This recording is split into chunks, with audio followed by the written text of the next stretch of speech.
Hi everyone, Andy here. So for those of you that follow me on my own personal Instagram, you'll have noticed this week I posted a pink envelope that looks like a monthly newsletter for a swingers club.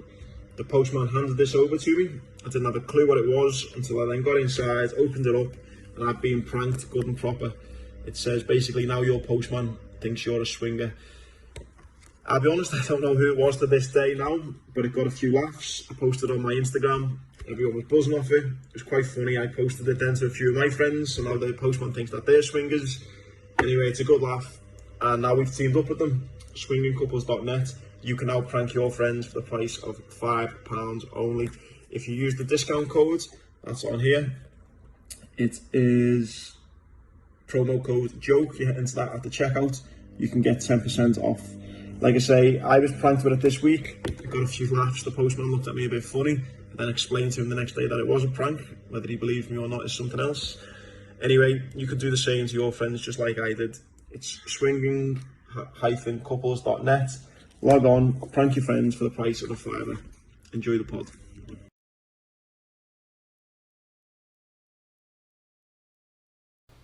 Cheers anyway, boys. Cheers, man. There's the freedom of speech. Cheers. Cheers. It's nice to have a beer anyway. Yeah. Radio, welcome to the Legit Podcast. This podcast... Put live on there, sounds on there. It's all live, mate, yeah, sounds on. My This apologies. episode is sponsored by Feel Supreme CBD. They've very kindly sponsored the podcast and have done for the last few episodes.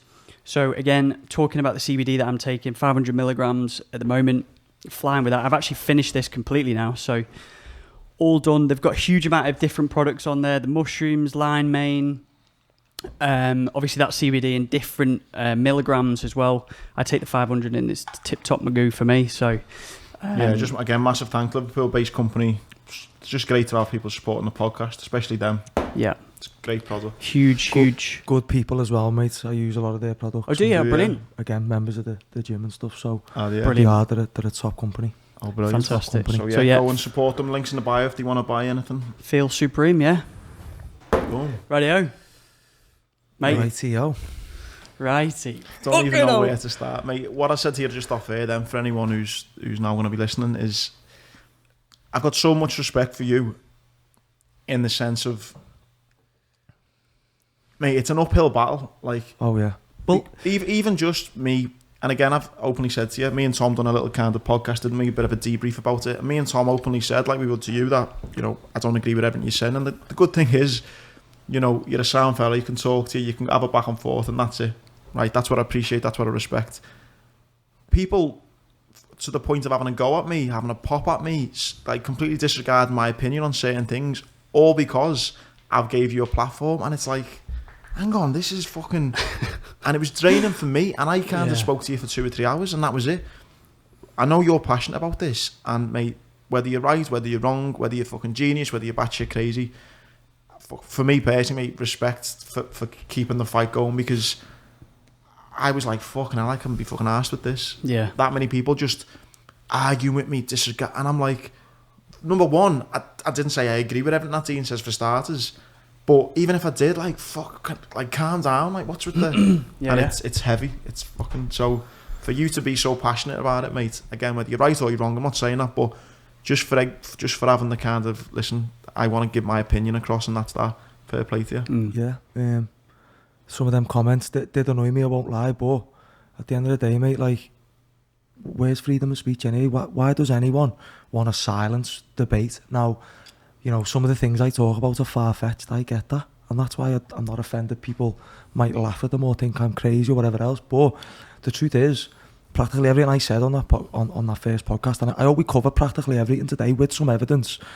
You know, it's all based on something. It hasn't come from nowhere. And when we look at the things that we know are factual, that people can't deny anymore, like Epstein, like Savile, like lots of other scandals that have gone on and we know have happened, like, do they think every time the government do something like that, they get caught? Do you know what I mean? If people aren't allowed to question the government, where does that leave us? Yeah. With droids. That's what I couldn't get over. There was some people who kind of just had a pop at us going. I even had one today going, you shouldn't give people like him a platform. I had two or three actually, yeah, before. why, if you think what he's saying is bollocks, fine, don't fucking listen to him. Don't watch the video. Don't fucking watch it. Unfollow you. So why have it, even just to give someone a platform? It's like...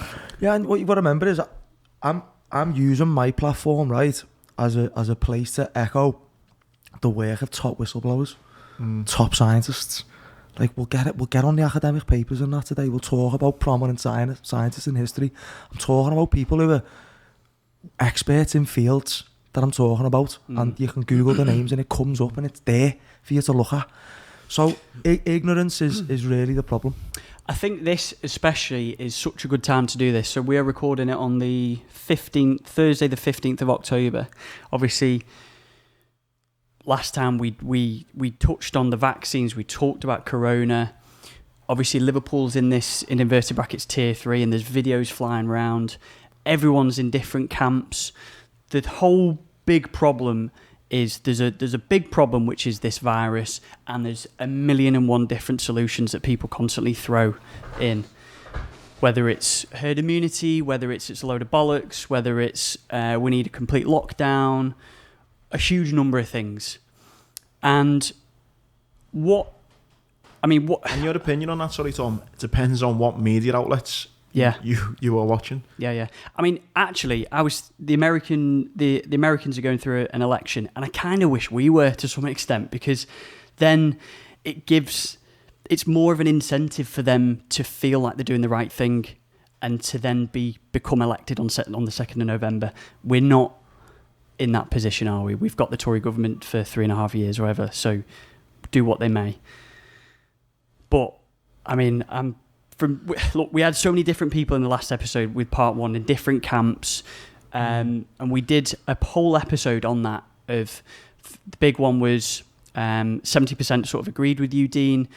I think it was about 20% didn't, and thought you were crazy, and 10% were, Andy and Tom, you were puppet dogs. You didn't puppet people. You didn't question anything. You just nodded along like nodding dogs. All this crazy stuff. So hopefully today we can kind of like cover all of that. Yeah. I think we can. And on one thing, mate, which I'll say, and again it's going to come up loads, is the media. And you just mentioned it then, Tom, Liverpool lockdown. There was a thing on me, mate, I seen it was on Sky News, and it was on when all it looked like probably mainly students, I'm guessing on the Wednesday, I think, when the pubs were shut or whatever, and everyone was out. And then Sky News the next day, it was Liverpool, like disrespecting this, and hospitals already at a high, and painted Liverpool in such a bad light, everyone breaking the rules. The next night, I think there was a game of cricket in London or something, and it was like, joys of celebration as a cricket ball got hit in London. The exact same thing. So straight away, whatever media you're looking at, whoever you follow, whatever you do, your opinion is already channeled in a certain way, rightly or wrongly. And I think that's a big problem. And again, I've seen it with their own friends, people who, for example, when I've spoken to you, and they're like, "Oh, why do you think what everything Dean says now it's true?" And it's like, hang on, why are we in a position now where you've got to be either so far that way, or you can't just agree to disagree and go, well, you know what, I believe him on, or he might be onto something there, but I don't quite believe to the extent, but he's made me think about it. You can't even do that anymore. It's he's a fucking knob, he's chat shit, or the fucking BBC and ITV, they're the ones to believe. It's like, why can't I believe a little bit of both and make my own mind up? Yeah, of course, yeah. Because that's fucking gone now. You're challenging their right to be ignorant. Like, they're saying you're nodding dogs while sitting there nodding away to some scientific advisor on the telly with 600 grand shares in GSK. Who's the nodding dog? So anyone who can't have an adult conversation is not an adult. They're just giant babies, and that's what the government wants. People who like to be spoon-fed information from an appealing authority. Works a chime when, you've got agendas to fulfill. It's really hard now. If you're sitting there thinking there's no agenda behind coronavirus, then, I'm not trying to convince you anymore anyway. You're gone. Maybe you're not meant to wake up in this life. I think it is making, mate, as the days go on and more shit comes out about these fucking, like you say, these shares that these fucking people have got and the backhanded fucking things that are going on. 3 billion worth the Tories have handed out. Now, you're talking about them giving contracts, right, for like 90 million to a company that's been set up 8 months ago Yeah. with 18 grand of assets for 93 million because one of them's the cousin of a lord, and then some other company with £1 million assets and 20 years in the industry is getting no. There was one opened with £500 worth of assets, and it just got given a 12 fucking like £1 million tender. Yeah. So, yeah. It won a tender to like supply PPE or something. Yeah. And so it's all a scam. The Labour MP as well today from Walton, he done a speech, and in the speech he mentions that if you want to go to kind of like, I don't know what it's called, like the Ofcom or like, you know, the complaints department, it's the husband of an ex-Tory wife who's got shares in fucking... It's so fucked up, like, you couldn't make it up. Well, this goes back to as early as 1846 in terms of the medical stuff. That's when they set up the American Medical Association. That's when the likes of Rockefeller and Carnegie, again, there's some stuff on Instagram about this, but these robber barons, there's a guy called Eustace Mullins who talks about this on my page. At that point, they realised, hang on, we can monopolise every industry, you know, or maybe a bit before that, obviously. And this is where it started that long ago, this monopoly. You look at the Rockefeller Foundation, right, set up in the 1800s, towards the late 1800s, started putting all money into all the different schools, giving them all top equipment, but control on what they research, radiation therapy, chemotherapy, petrochemical drugs, because they had the monopoly on oil. So, and this is so well documented, it's insane. If you want to look at this stuff, there's some good stuff on my page about it. But so what's happened is, I've said this before, I don't care if this offends people, but I think Bill Gates is just a face of an extension of the Rockefeller Foundation. It's now the Gates Foundation. Now, when you're a philanthro-capitalist, is what we'll call them, and you've got 20 billion there or 200 billion and you want to move it to a foundation, guess what? It moves tax-free. Yeah, then you invest that money into change.org and this institution and that institution and Imperial College London, and before you know it, just like the Rockefellers did, everyone's on the payroll. Everyone. To the point where they can't afford to not go with your agendas. And this is what happened with virology. So it goes back. There's a good book called The Invisible Fear. It's got 500 references in. We'll get some of the references up. They're on there. So again, this is fact. You can't argue with some of these points I'm about to make now. But this goes right back to like the polio epidemics and stuff. Do you know a little bit about that? No. So basically, right, there's a lot of toxicology, right? What you got to remember is, I said this last time, is virology doesn't explain what's going on. They have to go, we don't know the mechanism of how it does it. We don't know the mechanism of how it makes you become paralysed, the virus. We don't know the mechanism of how it makes you lose your taste, the sense and smell. They can't explain it. But a toxicologist can explain it to you from a different perspective.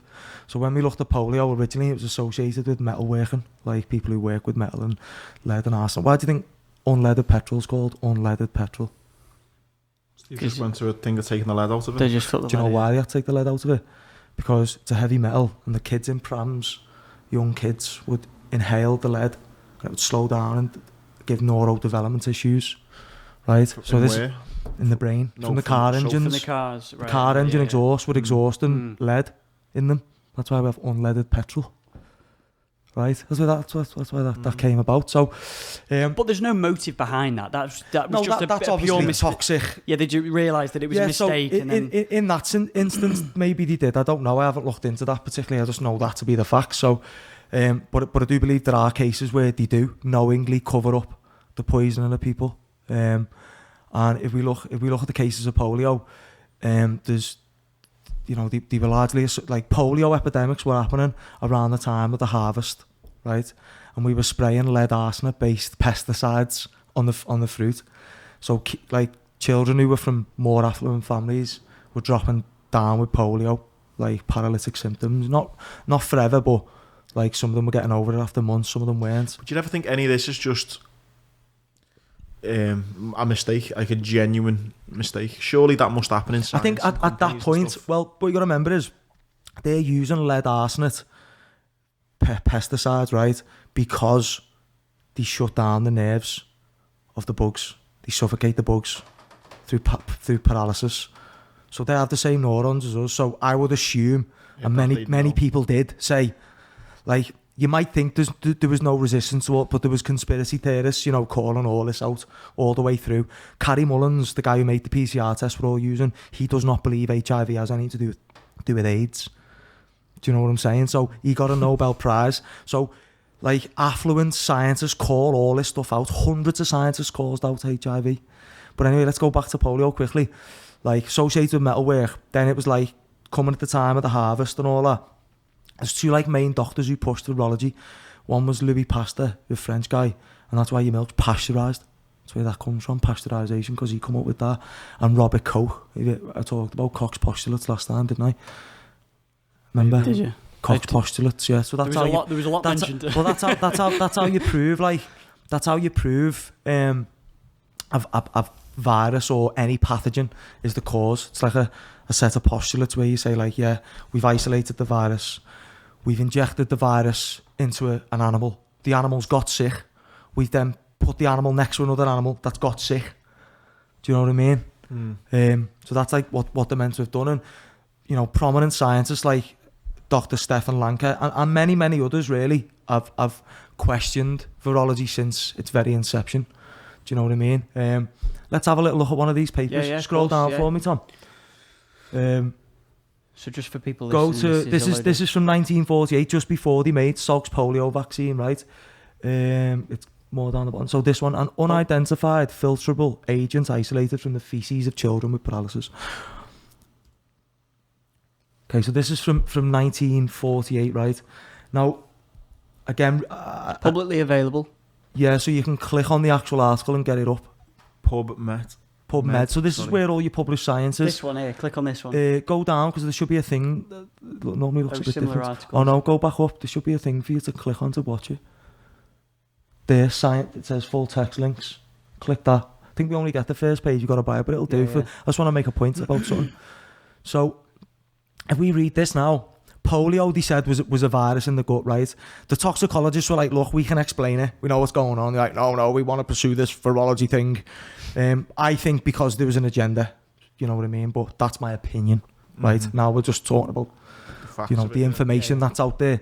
So they said it was in the gut, right? And, you know, it was hard to isolate something so small, right? Because obviously it's just a tiny piece of DNA, isn't it? So they said it's in the gut. So if we get the shit of injured kids who are paralysed, then it'll be in there. So we'll culture that shit on a monkey kidney, right? And we'll use that to make the vaccine as the virus isolate.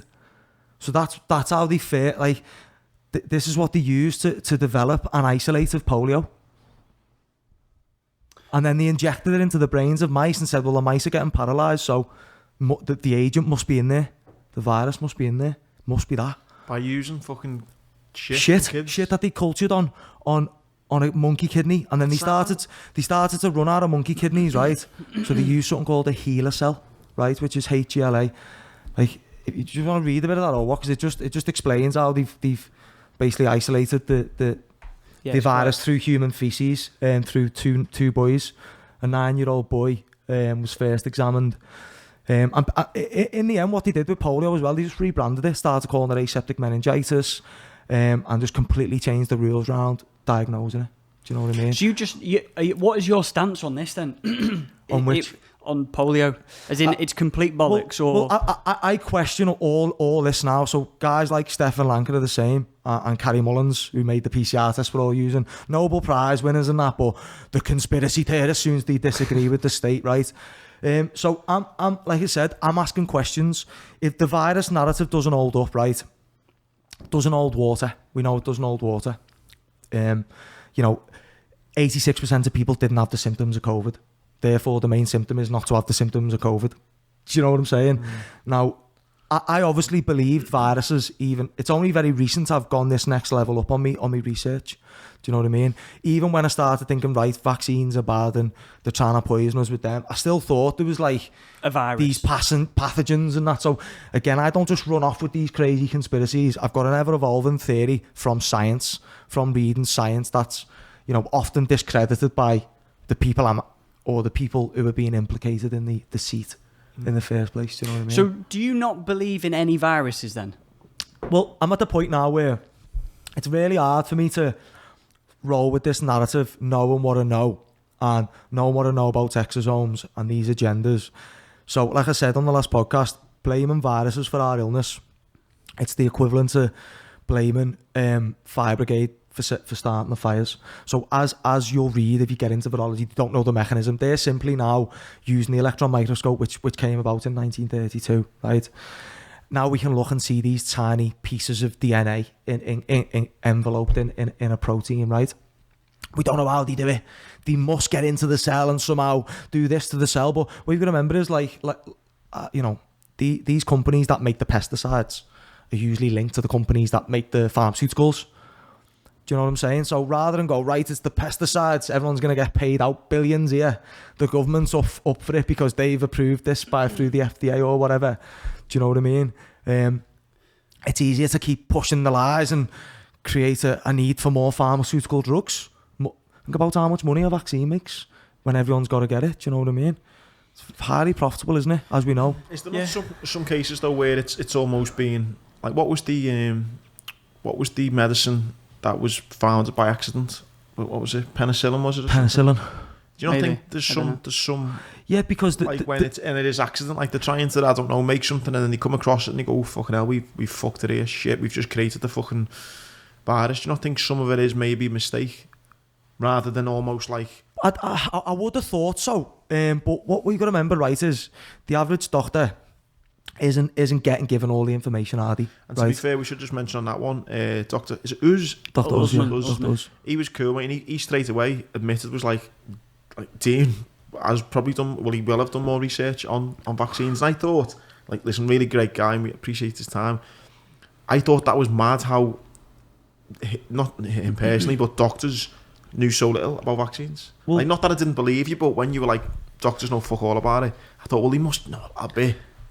But on that point, he said that, like any sort of care, you don't have to accept. If I got taken to the hospital, I've listened to that podcast. Oh yeah, you have on Patreon. Yeah. If I got taken to the hospital and I decided I want to walk out, they don't have to take care of me. Yeah. In the same respect, he said that if they, I know we've jumped onto vaccines here, but in the same respect, he said, if you say I don't want a vaccine, then you don't have to have one. At the moment, and that might change though, mightn't it? So at the moment we can just refuse, but is it fair to say we can just refuse when you can't fly or have a driver's license? That's not fair, is it? I don't think it's fair. He doesn't think it's fair. I've spoken to him quite a bit since the podcast. I'm on next week with him, aren't I? Oh yeah, I'm on his pod next week. Oh, brilliant. He's a really nice guy. I already knew he would be, mate. Like I say, one of my good mates reminds me of him. Big Moby's from the East, who's over in Australia. He's also a neurologist, you know what I mean? So, like I said, I know these are good people. It's not like I'm calling them guys out. I'm simply calling out the information they're being fed. And, you know, I'm sure Uz will admit this. He's messaged me and said, you know, some of the stuff you post me, it's got me thinking. Yeah. It's got me thinking on a way I wasn't before. That's the thing I loved about it. That's what, straight away, mate, I was like, one of the best pods we've done that because, like I said, I don't agree with everything you're saying, but I also don't think all of it is absolute bullshit. There's something where, like, fucking hell, God, I want to look into that more. I could have had 4 GPs on here tonight with me. Well, not GPs, could have had Dr. Stillman, who his little speech about corporate malfeasance and all that was amazing. I could have had another Dr. Twink in Malaysia, who's a paediatric chiropractor, and I can't pronounce the name, but an Egyptian surgeon who these are people I talk to now about like disinformation. On social media, do you know what I mean? And they were all willing to come on and say, yeah, you know, it's really bad, to be honest. But on the virus thing, like if I went to Oxford University, went to Cambridge, UCL, King's College, Imperial, and I walked through the corridors and I said, viruses, they exist, they'd go, yeah, fucking, of course they do, Tom. Yeah, of course they would, because what you got to remember is that the doctrine taught in all these, as I said before, Rockefeller bought all the institutions. If we go on, I sent it to you, mate, if we go on jeffreyepstein.org, where was he putting his money? Harvard. So surely though, in all the years that people have been going to Harvard, all these places, surely there's a Dean Garnett going through the ranks and gets to the there's top loads and goes, of them. This is fucking bullshit. There's loads of them. We can get one up now, Dr. Stefan Lanka. There's loads of them, mate. Like, but they don't get in the paper. They get discredited by the General Medical Council. Like you talked about Andrew Wakefield with Dr. Us, right? Yeah. And again, he parroted what, because don't forget I was a pro-vaxxer. Let's not forget I was a pro-vaxxer, right? So if anyone said to me autism caused vaccines, I would say, no, it never. Dr. Wakefield got debunked. No, nothing about it. Let's just say that. Programming, right? So Dr. Us never knew nothing about Dr. Wakefield either. And again, I've got on my references. We can get up a study written by a doctor just to say what has happened. Okay, so his research wasn't deemed to be inaccurate, right? I agree with the outcome of his research. It was correct. There is a link between the gut-brain axis, as above, so below, that goes right into the hermetic principles, what the elite use. But anyway, now I'm doing what I didn't want to do. So as above, so below, right? There is a gut-brain axis, right? And there's a link between the brain and autism and the gut. Okay, and he found that. And what happened was he got the blood samples at a kid's party, and he paid a £5 for the samples, right? This obviously goes against the codes of ethics, because it's really hard to get this type of research funded and be approved. There's not much money. There's not money to come out and there's billions of pounds there. Now, if you want to do a study proving vaccines are safe and effective, you'll get funded tomorrow. There's a wage for a few years for you. But if you want to do one question in them, you won't get funded. So they're doing this with global warming now over the last couple of years to push that more. Like, they control the funding source. Again, these are things that are well documented. It's not. This isn't new information. You're saying when he was kind of he was unethical. They're saying he was unethical. He broke the rules, and he was actually doing a talk to other scientists, and he laughed and joked because they said, like, someone said, they won't let you do that again, and he went, well, next time they'll want a tenner. And that, like, all just went down really bad. But again, the General Medical Council, in my opinion, based on what I know about thimerosal and DDT and asbestos and all these things and what's gone on with polio, I've researched this now in detail. Like I said, read the book, The Invisible Fear. It's an amazing book. And there's some things on the back from doctors and people in senators and that saying, yeah, this book's all true, and all the scientific journals are there. Do you know what I mean? It's not. No one needs to make this stuff up. I think what makes it more, what casts even more doubt on it, was when I was looking at a few things to talk to and stuff, and you talk about, people have got this idea of it's the government and it's the medical council. Surely they wouldn't do that. You look at anthrax was a man-made thing. That the British government have made for war, like as a weapon. Do you know what I mean? And you think if potentially that's happening and the governments are all right with maybe that, then it's like, where does the buck stop? Well, exactly. So the CDC, they have names like the Surgeon General. They're a military organisation, and they that's why this is according to Robbie F. Kennedy. So if you've got a problem with this, take it to him. He's a lawyer and the son of JFK. Yeah, according to him, the reason that they've got them titles is because that was sort of brought under the military. They said, if the Russians ever launch a chemical attack on us, we might need to get a vaccine to market in like 6 months or a year, like what's happening now. And medicines can't do that, so we're going to need to like change a few rules. So we'll call it a biologic. We'll just call it something else. And and that's essentially what that is. The CDC, it owns vaccine patents. There is. And this is just through this is just through work, actually. There is a like a, if you take too much heroin, there's like a substitute to then reverse the effects, and it's the same with anthrax. There is a substitute to reverse the effects of anthrax. But I'm right in what I'm saying, 'cause I read in this. It was made, that's man-made anthrax, isn't it? Yeah, I think so believe. Yeah. But that. So I see your point with so if. But I think what you're missing, right, mate, is fundamentally, right, these people I'm talking about, they're massively big into depopulation, right? If you watch the Corbett report on my page, it's well documented. They set up things like the Population Council, yeah, which was about getting the population down. They created a vaccine that caused instant infertility using something called antibody HCG, right? So this evidence, that's not a theory, mate. That's fact. Bill Gates standing there saying we can reduce world population 10-15%. I don't know what more you want from me. I can't tell you any. I can't. You're trying. You're going to be, but I can't understand why someone would want to do that to people. And I'm like, well, I agree, mate. I don't want to do that to no one. I don't want to do that. I don't know why they want to do that. Mate, I'm just telling you they do. No, I agree, mate. What I will say though is, if Dean Garnett had like this conspiracy theory course, and it was like at the end of this podcast, it was like, listen, if you want to hear more of this, you can log on to my page and pay $599, and you can jump on my conspiracy course. But You're not doing that. Do you know what I mean? There's no court. There's not like No, your thing is MMA and your thing is fighting. This is just like a fucking side listen, hobby. I'm doing this for my freedom. Last year I knew this was for my freedom. That's why I'm here. That's why I'm doing it, for my freedom. Last year I knew. Again, you can get me Perspectives podcast up. I say it there to them. Just imagine me being on your podcast last year talking like this. You probably thought, why have we give him a platform?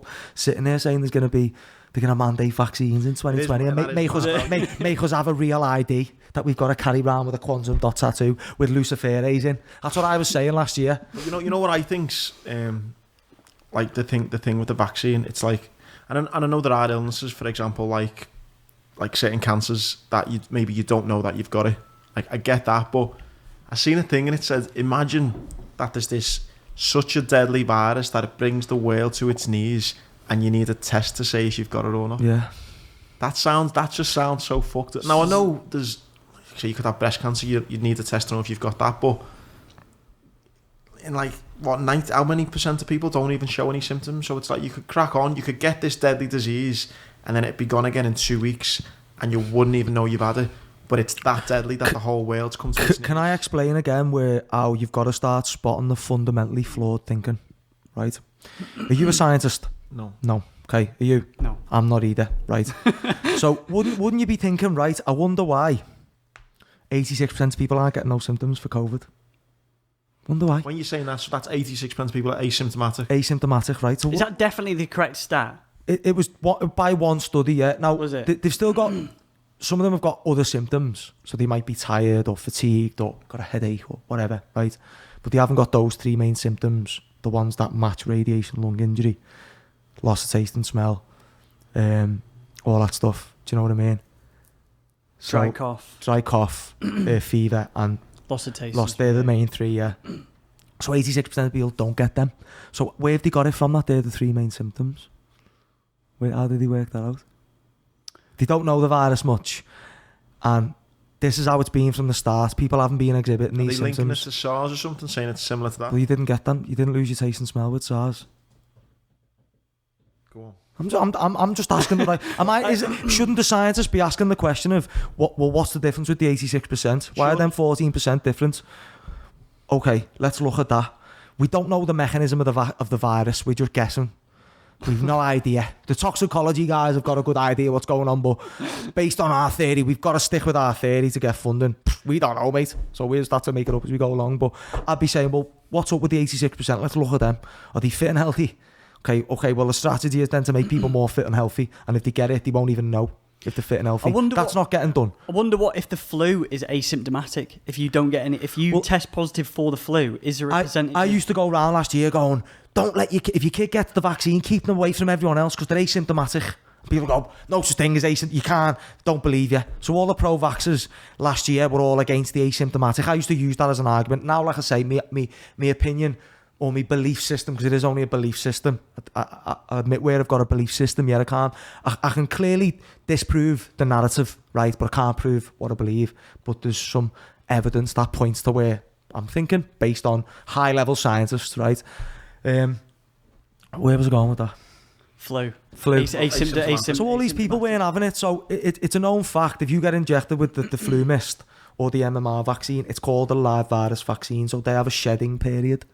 So you're not meant to go in an ICU, like an intensive care unit, for 28 days after the measles vaccine. Oh, really? No one cared then.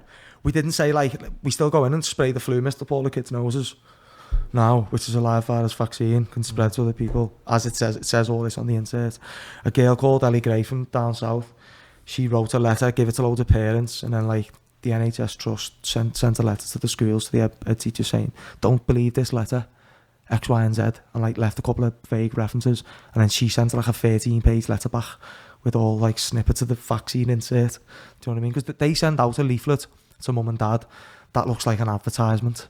It's how great, it's all happy kids on it, like, look how happy we are, we're vaccinated. And so you're like, yeah, this is great. Kids too.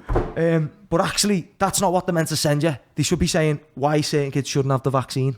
So you might have an egg allergy. It's grown on a chick embryo culture or something. Yeah, so that surprised me that the most the biggest manufacturer or the biggest consumer of eggs is Pharmaceutical. Yeah, because the culture. What? Yeah, apparently so. They fucking get loads of eggs, so that's Yeah, Mate. apparently it is more than McDonald's, more than... So on that, totally off subject, but are vegans anti-vaxxers then, knowing that? Well, vegans, vaccines aren't vegan, like, at all. The polio vaccine killed 50,000 monkeys.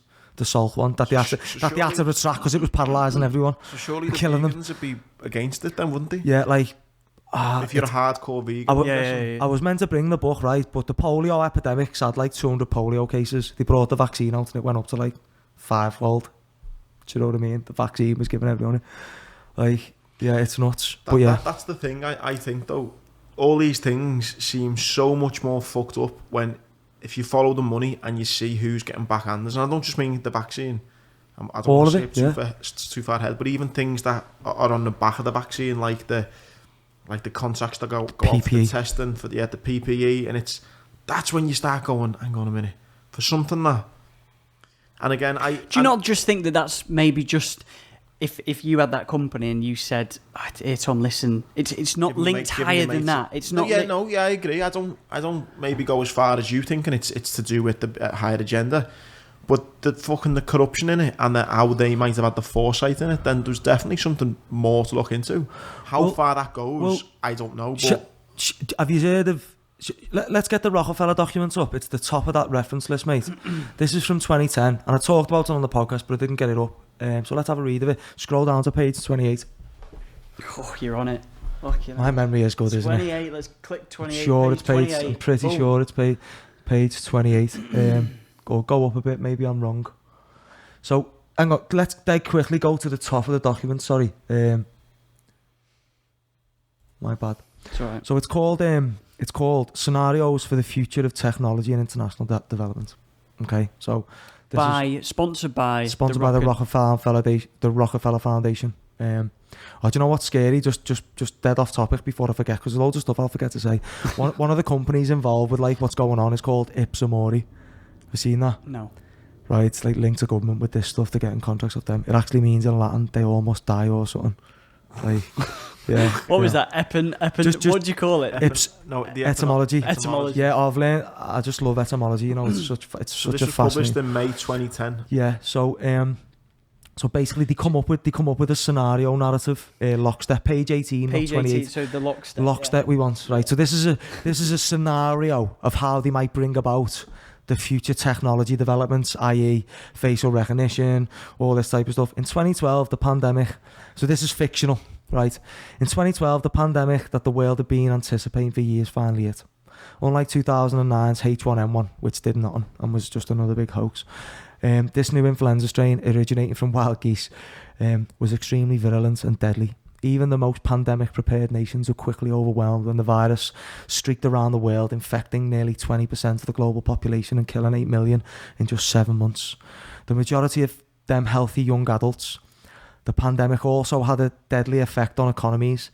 International mobility of both people and goods screeched to a halt, debilitating industries like tourism and breaking global supply chains.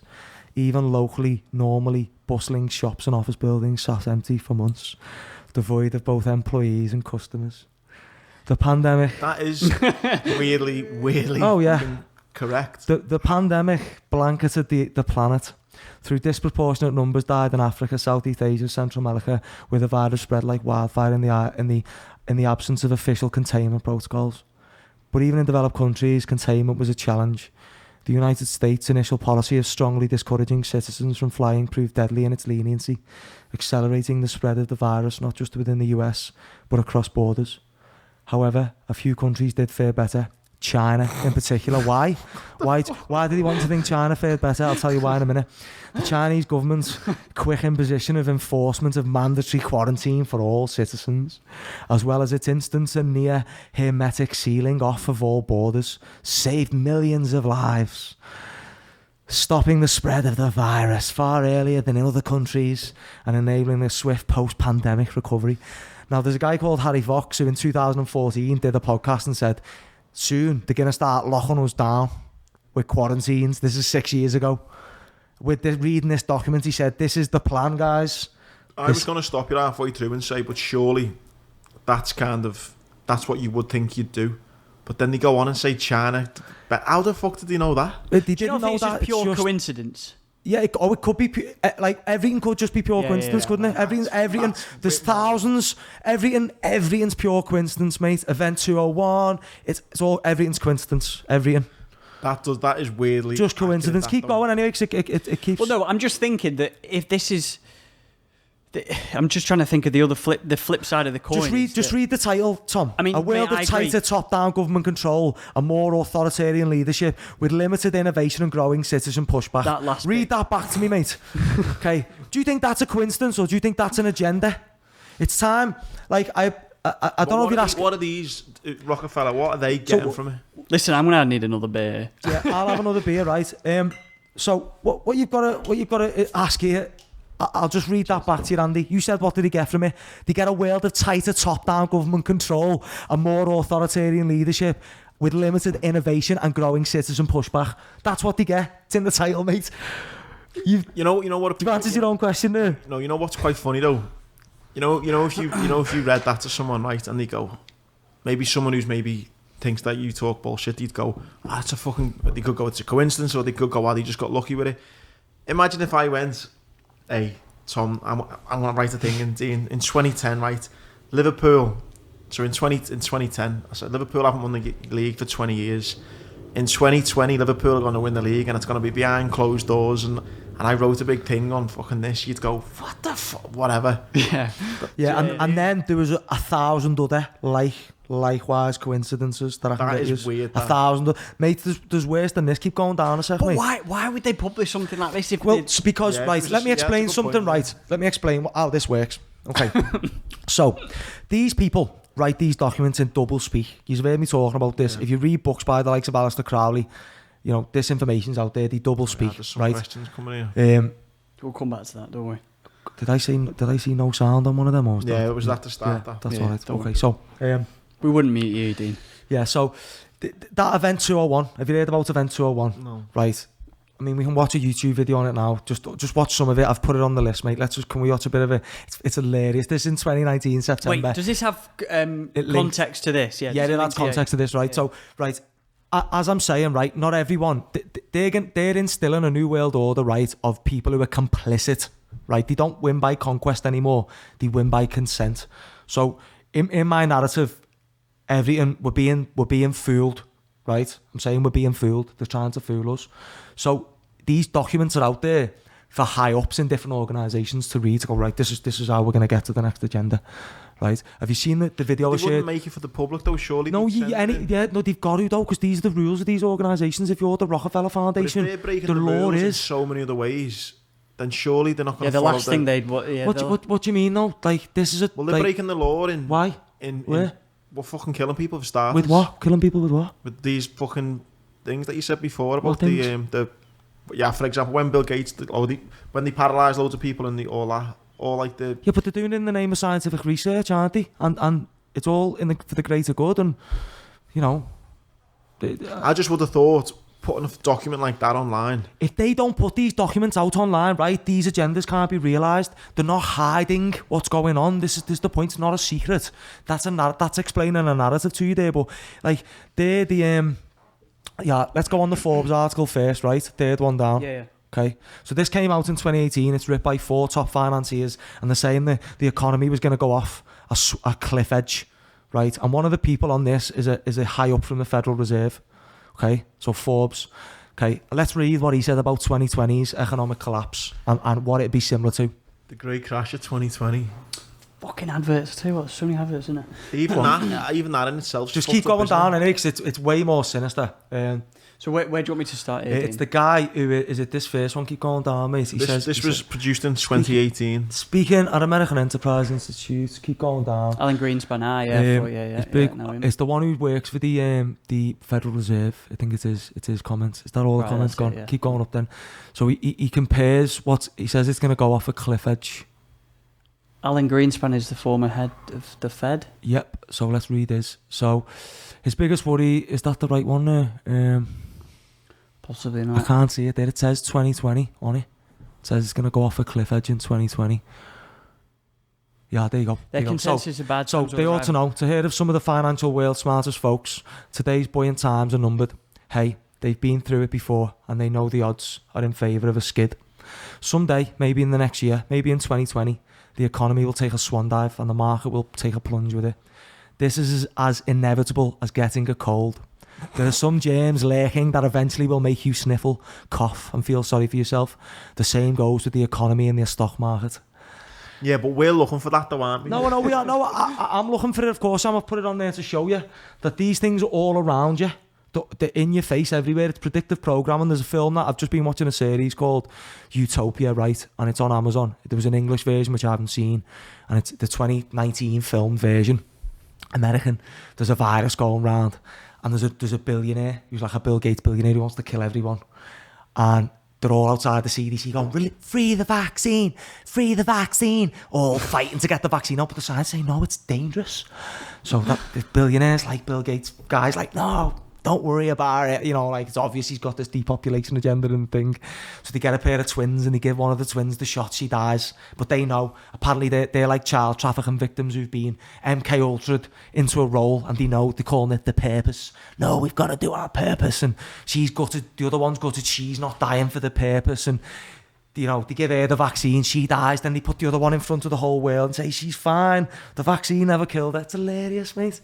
It's hilarious, but yeah. You know on that though, the Bill Gates thing, right? If he has got this agenda and he's that powerful and all that. It's not him, mate. I don't think he's the one with the agenda. I've never said he is, or he's that powerful. He's simply a puppet. I think he's a puppet. Okay, it's well, it's the powers that be behind him. IBM Bank funded Microsoft. It's Inception. Okay, but whoever it is, right? The banksters. They're going to die one. They're still going to live to be 70, 80, 90, 100 years of age. There's, like, I don't know why. I'd fail to see, though, why there is this thing of we have to depopulate, we have to do this, we have to do that. When they've only got a lifespan at 80, 90 years. Well, that means, not my opinion, it's theirs. This isn't a theory.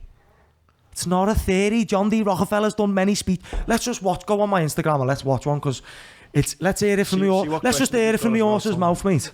Right? You're asking me to justify something that I haven't said. Okay. Yeah, and what are people saying here? Because I missed the first half hour. Good time to take a Peter. Right. People are slowly waking up. Like, you're asking me, right? I know I'm asking you a hard question. I don't. Yeah. No, you're asking me to explain why they want to do it. I'm not. I've got my opinions. Why? I'm just stating an observation. They're not secret about it. Do you know what one of Stanley Johnson's books is about? The virus. No. Boris Johnson's dad's got a book out called The Virus. He wrote it in 1982. A pandemic happens and a Trump-like leader. He can't fucking and there's a vaccine. You're not telling me that fella who's in the fucking jungle's fucking in on all this. I'm not saying he's in on it all in a sense that he's some 33rd degree Freemason. But I think like the likes of Boris will know to some degree that, you know, we're the useless eaters and they work for the elites. And, you know, there's an agenda for a one world government and the bankers run things. They know that, mate. These are the people who are losing 114 files on Westminster paedophilia. Like, let's have it right, mate. If the Legit podcast was indicted for paedophilia, right, and Tom lost 114 files, I wouldn't think you're sound. You're not sound, mate. You're on my hit list. I'm going to kill you and Tom. Let's have it right. That's the thing, which I do think puts more substance to what you're saying when you look at some of the fucking corrupt dodginess that goes on in government. Yeah, that's what makes you think. Yeah, no, I agree. If it's easy to do that, and what we're seeing now with Liverpool in this lockdown, it's like they used to half take the piss and you kind of knew they did and all that, and it was jobs for the boys and it was like, it's the government, it's the Tories. But now they're just doing it in fucking plain sight. They're actually fucking you. And it's like a thing, like they're actually giving this 12 billion to this test and trace. And it's a Tory fucking donors, and it's like they're doing it in your face, which then makes you think, well, if they're doing that, this is what I'm saying to you. This is why they put these documents out. How do you think I sat on that podcast, right, last year? Dr. Shiva, he's got 4 degrees. He's got a PhD in biological engineering. We won't watch it, but if you go on my page, watch him break down the UN agenda, Sustainable Development Goals. He's laughing his head off, going, it's in black and white what they're gonna do. They're gonna vaccinate us out of poverty. How are they gonna do that? I'd love to hear how that's gonna happen. So you're asking me to explain things, right? I'm not the perpetrator of the information. I'm giving you something that exists. I can't vouch for them. let's watch a 4-minute video, You know mate. what? I agree with the government thing as well, because if you'd have said to me, let's say we lived in the US and you said, Tom, back in the 80s or whenever it was, did you know that the US government is running cocaine from South America to the US? I'd be like, why would the government do that? Yeah. But they were running cocaine from into my... Yeah, so... It's done well worse. Oh, of course, yeah. The Tuskegee experiment, knowingly injecting people with syphilis on purpose, lying to them. They come out and apologise. The MK Ultra experiments, like, you know, here's one for you. Lincoln Park. It's called Lincoln Park because that was a base in Canada where they performed MK Ultra. Like, the band, experiments. nothing to do. The band. The band, Chester Bennington, I believe, is an abused son of John Podesta. Again, if you look at them two together, it's hilarious. Compare them two. And I think that's why they were suicidal, because they started a foundation against like child trafficking and all that. Chris Cornell the same, and a few others. But the one thing, though, Dean, I didn't understand now. It's like, and I always use the example of subject, but you know where I'm coming from. Remember when Sam Allardyce was the England manager and he got a fucking bung, didn't he? Yeah. And he ends up losing the job. Yeah. And I remember being in the pub and the lads were going, he's a fucking greedy bastard, you know, he's already on fucking millionaire, why the fuck's he taking a backhand? And I went, you do the same. And he was like, no, I wouldn't. And I said, okay, so you're a lorry driver, you got 20 deliveries to do, a fella rings you and he says, mate, I've got a delivery, where am I on the list? And you go, lad, you're the last one of the day, I'll be there by 6 o'clock. And he goes, lad, there's 50 quid in for you if you do me first. He goes, fuck it, go on, yeah, do you first. I said, that's the same. And he went, no, it's not, I'm not a multi-millionaire. I said, but it's still a bribe, you still take it.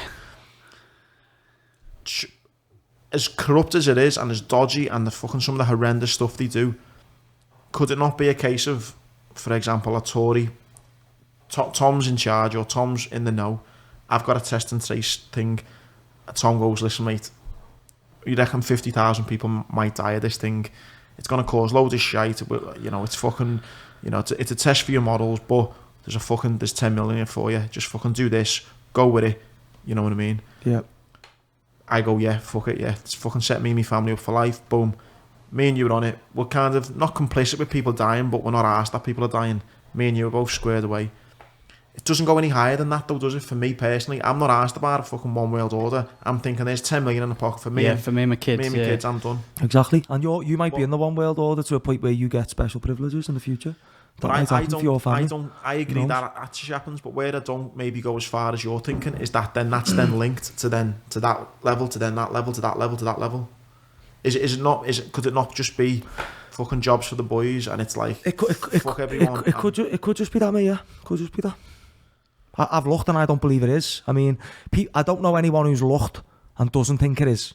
Anyone who's gone... I know what you mean. Why would it stop there? I get that. Yeah, why would it stop there? Like, that's what I find hilarious. Like, I said on the podcast you two guys done, you are for like, yeah, we agree with Dean in a sense that, you know, these people are out for profit and they have been trafficking children and that, and they do, people in high places do drink the blood of kids and that. We know that's a fact. But there's nothing going on.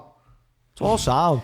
No, I think there's stuff going on. So where I struggle with it is that it's linking it, linked. Yeah, well, that's because it's such a big thing, isn't it? Like the lie's that big, it's hard to comprehend, and that's the whole point of it. I also don't. Surely, with all this, when it leads to the money and the vaccines and the control, not everyone. Surely. Let's go to my Instagram and let's listen to David Rockefeller talk about how we need to depopulate the earth. Just reminded me then because about the fucking video of that I did, and I just because someone said then, are you on it? And then it just reminded me. It's boss that video. I love that, mate. I love it. You're on it, lad. You're on it. All my friends and family now, lad. They're on it. Yeah, it's a belter. Very good work. Good work, you know mate. I was made up with that. You know, like the pedo shout, they're all fucking nonsense. Now, surely though, there'll be people there who are happy with the money that they've got and don't want to be into the child sacrifice. Yeah, no, I'm sure they is. But if they want to get to a certain level, they'll have to be all right with it. That's what I'm telling you. At the top level, that's there. So scroll down a bit, mate. Let's just watch a little 4-minute video there, the black and white one. For context, what just for people? It's about the history of Big Pharma and the Rockefeller Foundation and its monopoly on medicine. Through the banking and oil cartels that they'd obviously already established. You know what's mad as well, just before you watch this as well, you know when you talk about the big pharma and the control they've got, you know, look at the control that our governments are having now on businesses, you think, why the fuck if they're that big and powerful, our country, if you like, and they're shutting down, and they're fucking causing poverty up and down the UK, but yet they can't answer to these big farmers. It's the other way around, isn't it? The big farmers are they're the ones who are dictating the price. They're the ones because they lobby governments, and they give government big donations and big handouts, don't they? So they're the one. The money makes the world go round. That's where that saying comes from, mate. Control. Let's have a little watch of this, because I hope it'll just shed a bit of context onto what I'm saying. And if there's anything you want to fact check, let's fact check it, because it's all true. I know it is. Let's just get some sound here. Is there sound on this video, Dean? There is, like.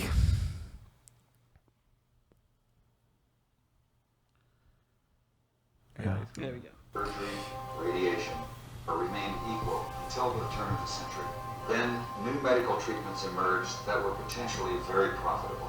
The AMA joined with strong financial forces to transform medicine into an industry. The fortunes of Carnegie, Morgan, and Rockefeller financed Dale Carnegie, radiation, and synthetic drugs. They were to become the economic foundations of the new medical economy. The takeover of the medical industry was accomplished by the takeover of the medical school. Well, the people that we're talking about, Rockefeller and Carnegie in particular, came to the picture and said, we will put up money. They offered tremendous amounts of money to the schools that would agree to cooperate with them. The donor said to the schools, we're giving you all this money. Now, would it be too much to ask if we could put some of our people on your board of directors to see that our money is being spent wisely? Almost overnight, all of the major universities received large grants from these sources and also accepted 1, 2, or 3 of these people that I mentioned on their board of directors, and the schools literally were taken over by the financial interests that put up the money. Now, what happened as a result of that is that the schools did receive an infusion of money. They were able to build new buildings. They were able to add expensive equipment to their laboratories. They were able to hire top-notch teachers. But at the same time as doing that, they skewed the whole thing in the direction of pharmaceutical drugs. That was the efficiency in philanthropy. The doctors from that point forward in history would be taught pharmaceutical drugs. All of the great teaching institutions in America were captured by the pharmaceutical interests in this fashion. And it's amazing how little money it really took to do it. Surgery became viable with anesthesia and infection control, and doctors advocated expensive, radical operations. These in turn produced the need for a large, lucrative hospital system. Radium fever swept medicine. The price of radium rose 1,000% almost overnight. Another costly technological industry entered the hospital system. A drug industry grew out of the booming patent medicine business. The doctors changed educational standards and licensing regulations to exclude the empirics. Soon, only AMA-approved doctors could legally practice medicine. In a brief 20 years, the AMA came to dominate medical practice. Organized medicine launched a media campaign to associate the empirics with quacks. The code word for competition was quackery. So now, the average doctor goes through school, he gets a great education, he has to be really smart to get through it, he learns all about drugs, he doesn't know too much about basic nutrition. I found that the average wife of these physicians knows more about nutrition than he does, but they sure know their drugs. And if you go to your typical doctor today, I don't care what it is, chances are you're going to walk out of there with a prescription. Why? Because that's what he has been trained Or remain equal. So yeah, like that just gives a bit of context there. I thought John D. Rockefeller spoke on that about depopulation, but must be further down the video or something. But on that though, like yeah, it's you see how it's gone. It's gone on, and how it's came to be with the Rockefeller Foundation getting, tax-free money and then using it to buy up. So there'll be many drugs that have come from that doing work. Them Yeah. work and Yeah, I'm not disputing that. Do you know what I mean? If I was in a car crash, the first thing I want is Western medicine because they're amazing at dealing with trauma. Unbelievable. There's nothing better. We've never had that level But of for example, even though this isn't a vaccine, things that have been learned over the years, I have to have a testosterone injection every 10 to 14 weeks. There may be the research and the testing that's come for that. That's meant for the last 10 years. I can have this injection, and you know how much. Surely. Yeah, I'm for all that, mate. But that's like saying no. Like we can't start going. Well, because Jimmy Savile was nice to some of the kids, you've still got to let him come and abuse the others. That's not how it works, mate. Just because the medical industry has produced things that work, like penicillin, doesn't mean we have to now take everything else blindly. But at this time of saying no, they've not done potentially what you're thinking they're going to do. What do you mean? For example, like this vaccine that's going to slowly depopulate the earth and make people infertile. That's not happened yet. Hang on, mate. Just Google fertility rates, please. It all happening, mate. It's already started happening. In fact, Dr. Us said about that. Did you see Mate, that on come on. podcast? It's all happening. Stop kidding yourselves. In Europe, I think it's dropped 50%. Is Fertility. that because of vaccines, that though? It's because of a multitude of things, mate, as we talked about on the podcast, mate. Like, it's not just one thing. There's not one thing. Our whole environment is being toxified. The water, the air, the food, the vaccines. It's all being toxified, mate. Would they not want to hide this data? Would they not want to hide? No, they don't need to because no one gives a fuck, mate. Yeah. And when you show them it, they argue.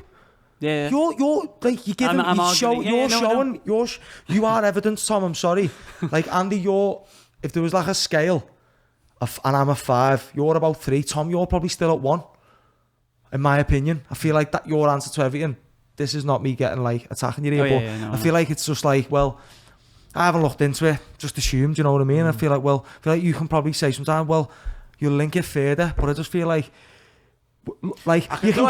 we can get up now, right? That Bill Gates has give billions to all these different institutions that are running this pandemic. Then we can get pictures of him apparently met with Epstein multiple times. Then we can get evidence that Epstein funds Harvard. What more do you want me to do, boys? Like, no. The global power structure is heavily invested in paedophilia. On that one, though. I can't. I'm only. That to me sounds like common sense. But child trafficking, bad people. And you're like, well, it might be a coincidence, mate. Like, no, all I'm trying to do is I get that.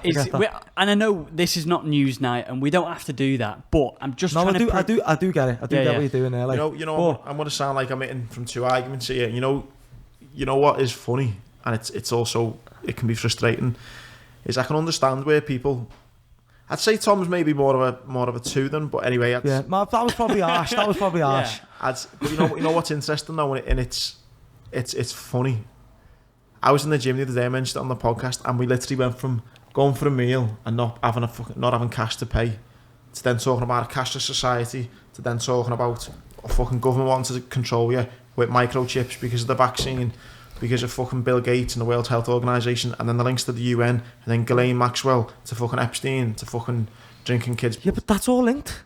But I'm saying though, that's all linked. But I'm saying 20 conversations in the gym. But anyone who wants to tell me that's not linked, I'll show you the link. If Jeffrey Epstein's meeting with Bill Gates, they're linked. If he's funding Harvard, they're linked. They can't just be linked by meeting up once. Like, I don't know. They didn't meet up once, mate. They met up multiple times. Listen, mate. No, I'm not saying that. Come on, but I'm saying. Come on, let's have common sense now, right? But no, what I'm saying, my point is that's what's fucked up about 2020. Are you letting Bill Gates decide? So that girl who piped up on the comments, right, said I'm not a virologist, so I shouldn't talk about it. Point blank, only a virologist. Bullshit, is Bill Gates a virologist? No. Is he a medical professional? No. Okay. Do you think she'd have sat here defending Bill Gates' vaccine? She would have. Yeah. But her whole argument is me and her can't even have an opinion because I'm not a virologist. That's the thing that pissed me off. It's ignorance. No, that's the thing that has upset me. You know, I've had chats in like WhatsApp groups and stuff like that, and argued kind of not so much your point, but argued along the lines of, well, I'm asking good questions. Yeah. I'm asking the right questions. People who aren't asking the questions I'm asking need to look themselves in the mirror. But what I've found is people kind of go to that kind of, oh, fuck it, I'm not arsed, I'm just getting on with my life, and I can understand that. But I think that's gone now, though. I'm like this week I feel like that's gone. Like what you said to me at the start was how hard it must have been. Last year it was hard, mate. Right? Last year I post stuff and no one had ever like. after your first podcast, I'm still getting it now. I had a wave of nice comments about me conspiracies. That's never happened before. I done this podcast last year and I got slaughtered for it, for saying all what I said. I predicted everything that happened. Didn't get much positive feedback for that at all. It was predominantly negative. It was like flipped on what we did. Positive, negative, flipped. Still didn't care because I knew I was right. These documents aren't riff for nothing. Like ID 2020 and Agenda 21. I know they're not riff for fun. A big problem you've got is that it's so fucking mad. Yeah, but that I don't mean what yours. I mean just for someone who maybe, not there yet. Now, 31st of December 2019, we're going, oh, this is have a boss new year, everyone. Great new year. No one thought that in fucking the summer you'd be sitting there going, hang on, they're going to make a vaccine and fucking give it to you in fucking 2 years because there's this virus that you don't even know you've got, and it's fucking mad. Yeah, but as we just said though, since 1960, global fertility rates have been halved. Okay, what you got to remember is, right, we think big pharma's they're clever, right, and all they've given us is more questions. Don't know what's causing autism. They don't know what's doing this. They don't know what's causing infertility. Don't know the mechanism of the virus. Don't know the mechanisms or not. The toxicologist can tell you the mechanism of all of it. They can tell you the toxicity in the environment and how it's causing these problems. Really easy to connect. But a big problem though is why people will maybe shut down or not listen to what you're saying is because I think we live in a society now, and me included in this, you almost need a why. Yeah, but why? But what's the end? But I'm trying to give the why, aren't I, mate? I mean, like I said, I can't put myself in the shoes of a psychopath who molests children or a billionaire who owns more money than will ever make sense. So I can't give the why from their point of view. But I can certainly rationalise the idea of control, okay? If you print money, again on the Corp report, he said what first person of it, what it said on it. Basically, when you've got everything, control becomes the issue. So the Rockefellers are involved in the printing of money. They're involved in the Federal Reserve. They can print money. They don't need money. They haven't set up vaccines for profit. The people who go and give the vaccines and develop the vaccines, they're doing it for money. It's a job to them. So there's the why for them. So I can give you the why. Where's this going though, mate? Because I can't see a point in my lifetime, and certainly hope not my daughter's lifetime, where fucking Dr. Oz, the GP we had on, a great guy, where he's fucking pinning people down. Well, he's not going to be though, is he, mate? Right? What you got to remember is he's just, at the end of the day, he might not, but those police turned up at that business, right, that gym, and they were dead nice about it, and then when he left, went, don't pay the fine, we support you. Right? So what are they just doing though? What are they just doing though? What are they doing? They're just getting paid. Following orders. Yeah. So everyone follows orders. Right, I'm telling you now that the global elite know for a fact that humans are like sheep and we take what we're fed and we follow orders dead well. That's what we do best. But you and I know enough fellas probably in the pool, enough people in the pool will probably... But I haven't said they're going to pin people down and inject them anyway. How are they going to vaccinate everyone though? Through coercion. Travel, transport, schools, access to things. To be honest, if you said to me, Tom, you can't go on holiday without a vaccine, to be honest, Dean, I'd get vaccinated because I want to go on holiday. Not good, sorry, but like it's good that people have got the choice to do that, right? If you want to do that, then that's fine. But I wouldn't, mate. And no, I know, but I'm trying to prove your point that like if it's difficult, that is the way to do it because I still want to go on holiday. No, listen, that's what I said they were going to do. I didn't say they were going to pin us down. Yeah. Okay, that didn't say that. No, I know you didn't. I said they were going to coerce us. Said that all along. If they can get it to the point where people are stupid enough to pin it, because they don't do this. David Rockefeller or John D. Rockefeller didn't turn up at that gym tonight. The minions do it. We do it to ourselves. We inflict it on ourselves, mate. They don't do any of this. They come up with the ideas and get someone in a white lab coat to propagate it. Yeah, they don't have to do it. We do it to ourselves. I know what you mean. Like even like the match, if someone said to me, "You can't go into Anfield again until you're vaccinated," I'd be like, "Fucking." Yeah, you do it. I don't know what I'd fucking do, to be honest. Would you? I'm not taking this vaccine, mate. No fucking chance. No, I wouldn't either. Not a chance. No fucking chance. You know what was quite good actually? Again, this little fucking lads go to the game with. We're having this kind of. I've been just.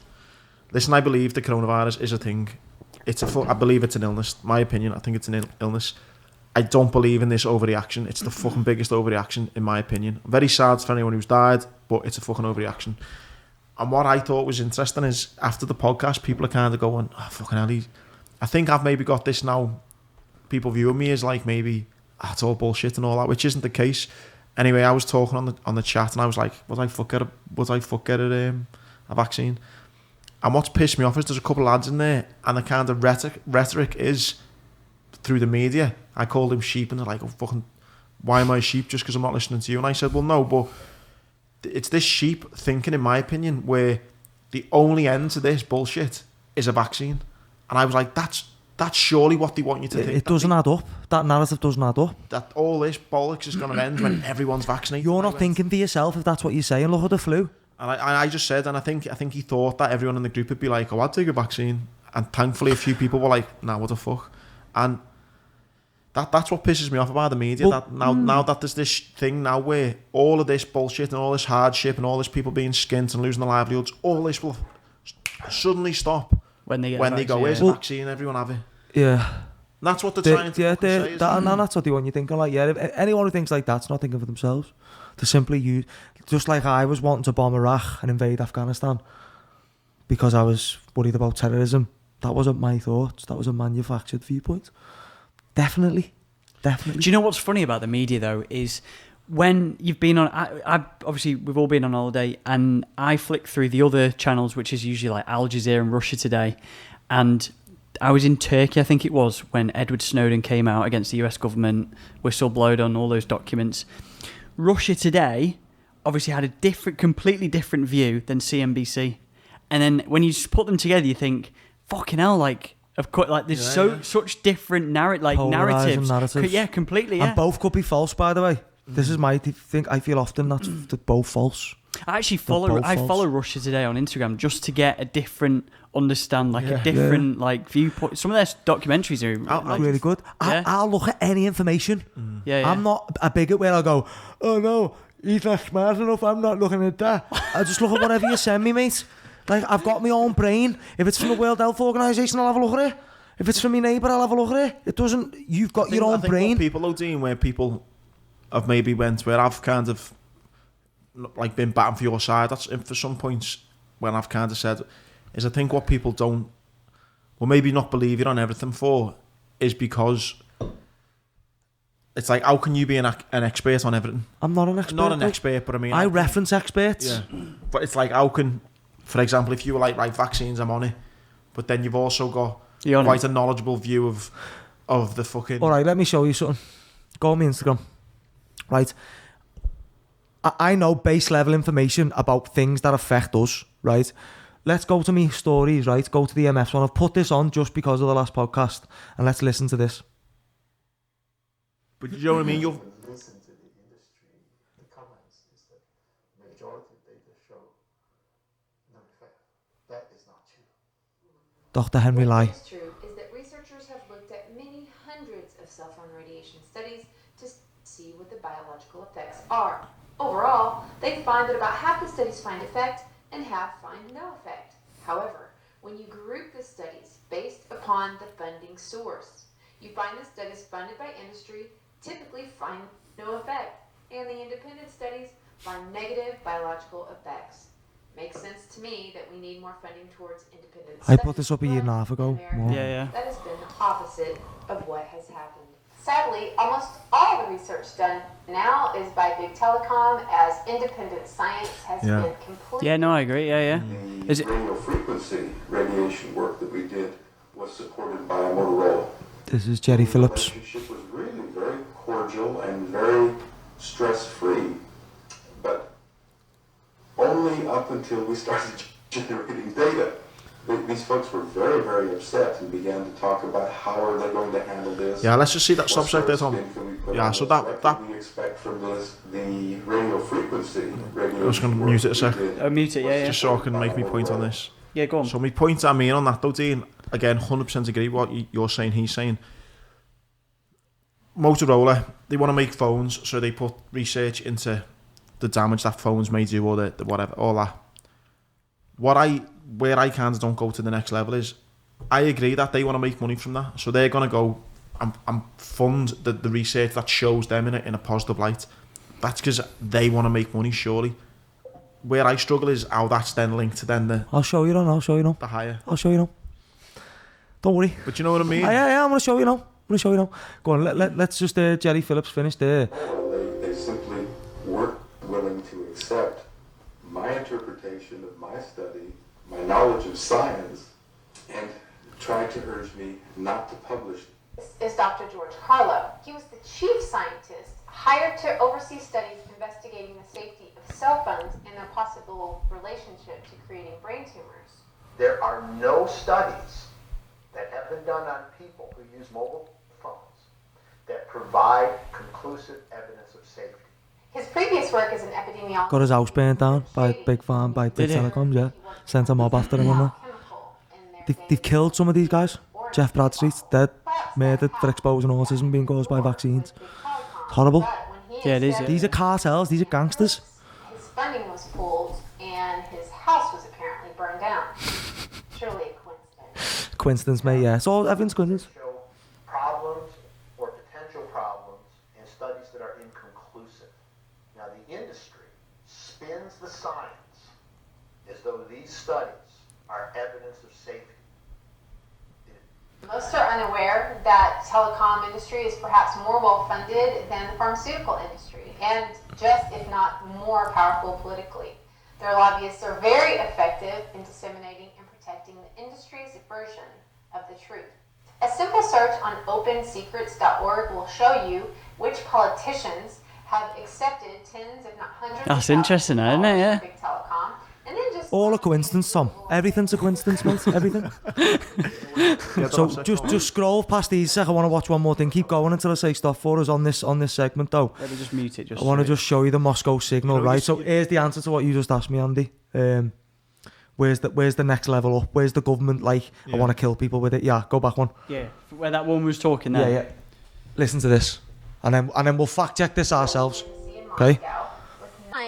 Russia was Moscow zapping signal. our U.S. embassy in according to your Moscow listeners, with this is fake. non-thermal microwaves. Must be fake. They called it the Moscow signal. In 1953, the Russians began to bombard the U.S. Embassy in Moscow with electromagnetic radiation in the microwave spectrum.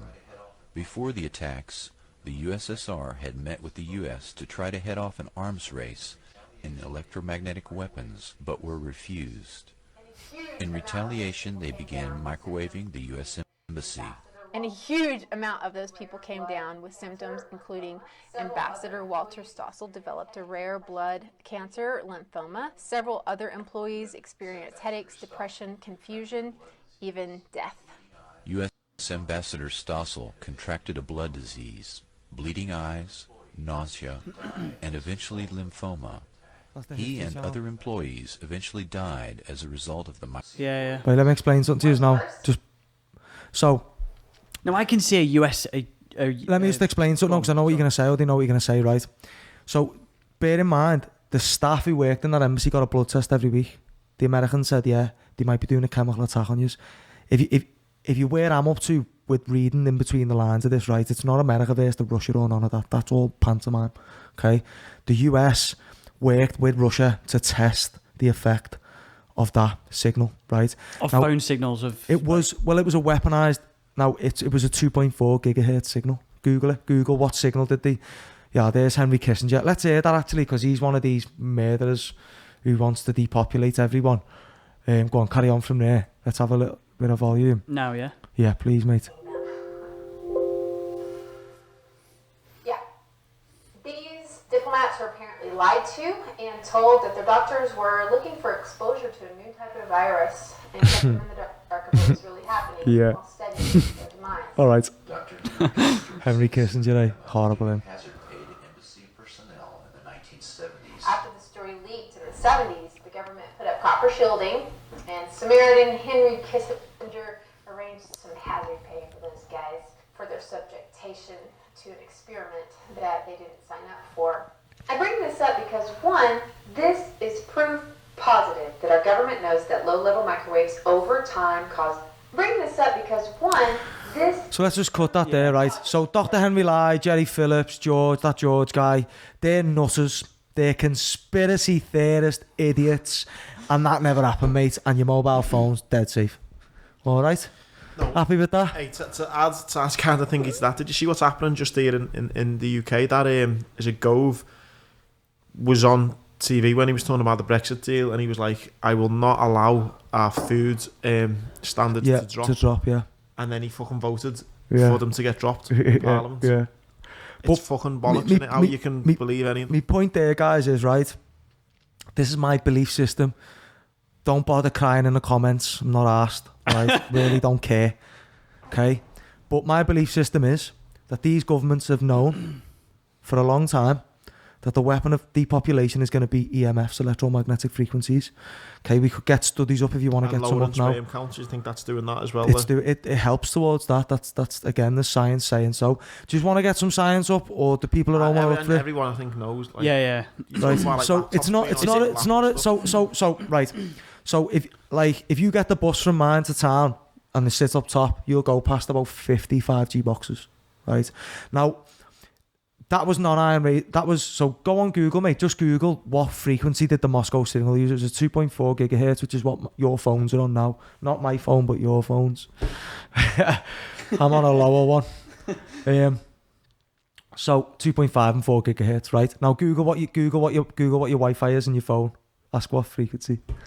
So the people sitting at home will go, non-ionizing radiation, safe lad. It's science, lad. Yeah, lad, so are bifters. Go and get yourself some ciggies from the shop. They were safe as well. But these are the plebs who just sat there defending ciggies, aren't they? Let's have it right. Let's have it right. Yeah. Are you telling me the independent science is not saying that that's dangerous, right? So look, they're the same frequencies as your router, 2.4 gigahertz there, right? So why aren't we suffering all the things because, that they did? Right, so there's the frequency and there's the power output, okay? So there's a power output to your router. If you put more energy through it, that same frequency. So a gigahertz is 1 billion cycles of waves a second. Yeah. Now your cells operate at 60 megahertz. So even extremely low frequencies, which can be pumped out by these towers, can send the same signals that our cells send to each other. Mate, we are electromagnetic beings. How can you create an electromagnetic soup? How did that happen in Russia? And it's not happening to us So it took them 9 years by blasting it. Right, so maybe it's taken us 20 years, 30 years, 40 years.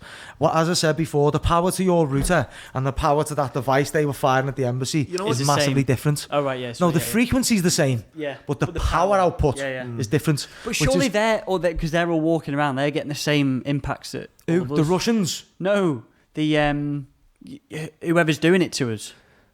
Yeah, they probably are. And there's actually solutions to the illnesses. So, like... Do you understand where I'm going with that? Yeah, no, like listen, again, yeah, but like I said, A, he's a puppet, right? And B, doesn't mean these people live in exposure themselves, right? Plus, there's lots of ways to treat the symptoms of this and the negatives. There's certain things you can take to protect yourself against these type of frequencies, and I'm pretty sure it's a bit different round speak. The 82 speak to town, what you're getting exposed to EMFs. John D. Rockefeller or Jacob Rothschild, they don't do that, mate. So no, I think it's a good question, and it's a question I've asked, but it doesn't debunk the fact that that's dangerous, mate. But the science is undeniable. On it, Dean, right? What about the people though who'd go, for example, my dad, he's 55, he smoked since he was 16. I go, Dad, you shouldn't smoke, it's bad for you. He goes, you know what, mate? I've done it all my life. I like smoking. My mum says that. Okay, so mobile phones, you go to me, Andy, you shouldn't have an iPhone. It's because I go, I know, but Dean, I like going on Instagram. I like, you know. Yeah, that sound, but it's a bit different saying, Dean, I know it causes cancer, but we use it anyway. There's a bit different, isn't it? There's difference in being ignorant and thinking something's safe that's not safe. No, and admitting that I think a lot of people will know the risks. Well, then, why did everyone attack me saying that non-ionizing radiation safe? That's non-ion. You're telling me that the Russians fired the non-ionizing radiation at those people, and it's a lie that they got sick. Because that's what the people attacking me on your comments about the 5G stuff. That's their basis. So we can go on my page now and watch the court case where they say no, there's no safety studies, like they did with thimerosal. But they've had 2.7 trillion to roll out 5G, and it started rolling out when we did, and radiation symptoms exactly match COVID-19 symptoms. I think these are very, very good questions. I'm asking. How then is COVID in countries where there's no 5G? Is it though? Because as we just said, 86% of people in the UK, for example, don't have COVID symptoms. Sorry, like I said, mate.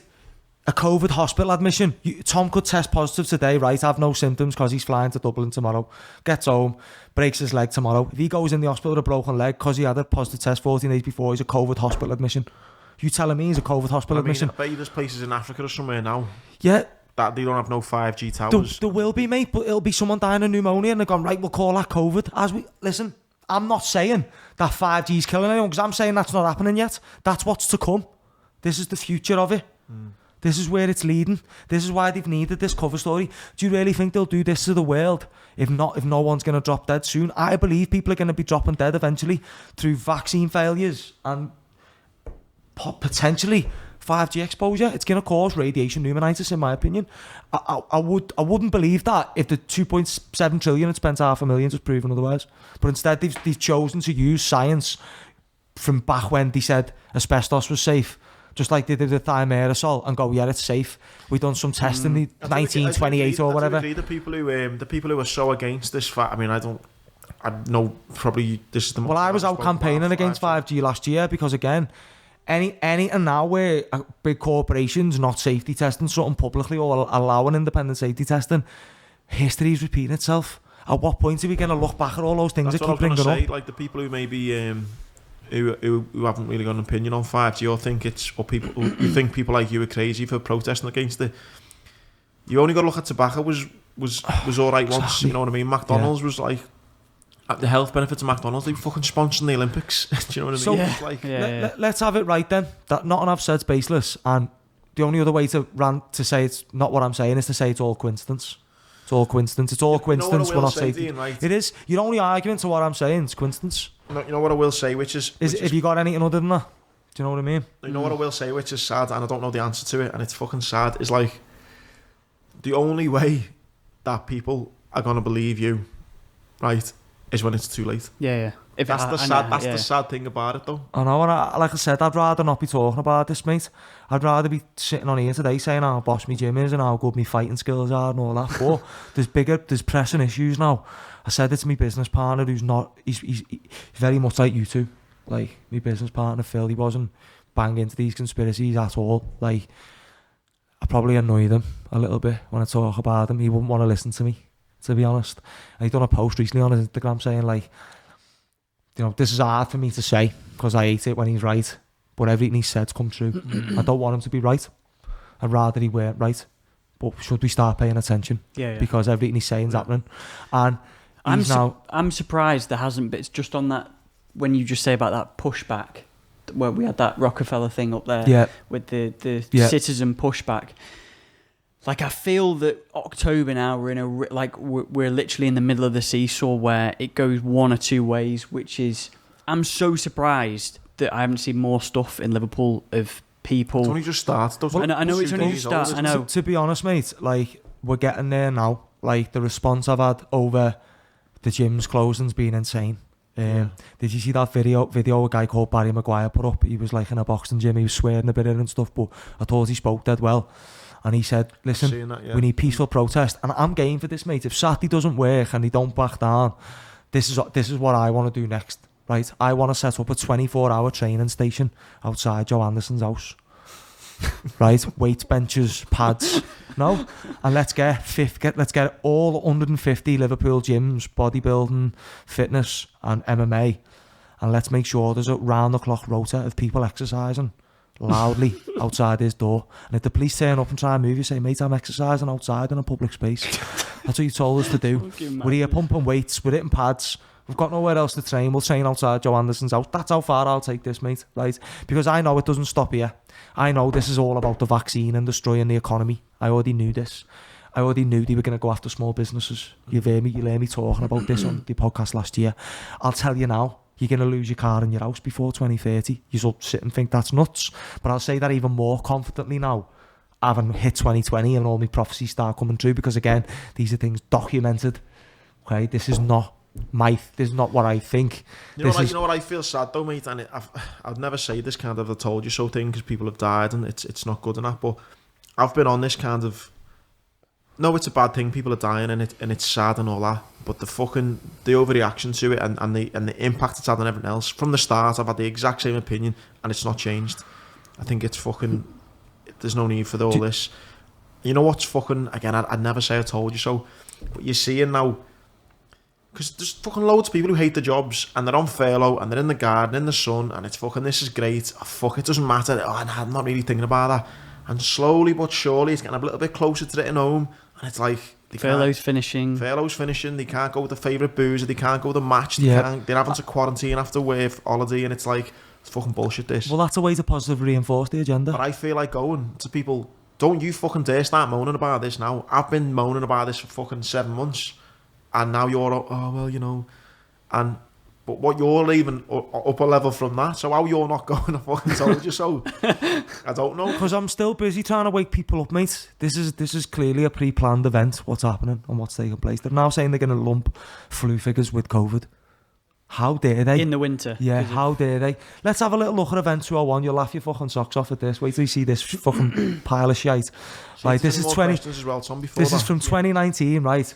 Funded by the Gates Foundation, Johns Hopkins University, and Jeffrey Bodai. Get on this guy. His vegan recipes are amazing. Yeah. Bill Gates restored fertility in Kenya with his tetanus vaccine laced with HCG. Yeah, they did. This is not it's going to annoy me when I read the comments, right, and idiots pop up saying I talk about conspiracy. We haven't actually, the only theory so far that I can think of today that's not well documented yet is the fact that I'm linking 5G to EMF symptoms, right? Everything else you said is well documented fact. It simply is. Okay. That Mags Weaver saying is vaccine you're opposed to all clinical injections. No, I mean, I'm just, like I said, I wasn't always opposed to vaccines. I got a vitamin B12 injection last year. So, mate, like, if I needed your hormone therapy, I'd get it. If I needed an antibiotic injection, I'd get it. Because I understand the risk benefit. What's Tony said there? Tony McCalden. PSC tests, I feel like it's a massive way to bring awareness to people. Do you know what? Yeah. So do you not think we are missing a trick by, for people who are listening, do you not think we are missing a trick by not concentrating on the PCR test? I feel like it's a massive way to bring awareness to people. So what's the PCR test? So the polymerase chain reaction test devised by Carrie Mullis. And Carrie Mullis, again, is a denier of HIV/AIDS. And again, I haven't heard it, but I'm sure he probably denies polio and all that other stuff as well, the same. So he's got a Nobel Prize, right? He created the polymerase chain reaction test, and when was it created? It's about 30 years old or 40 years old or something anyway. And it did revolutionise science in a way. But what they're using it for now is, I watched an interview with him from a few years ago, and he was saying you can't have a false positive on the test. You can just misuse the test.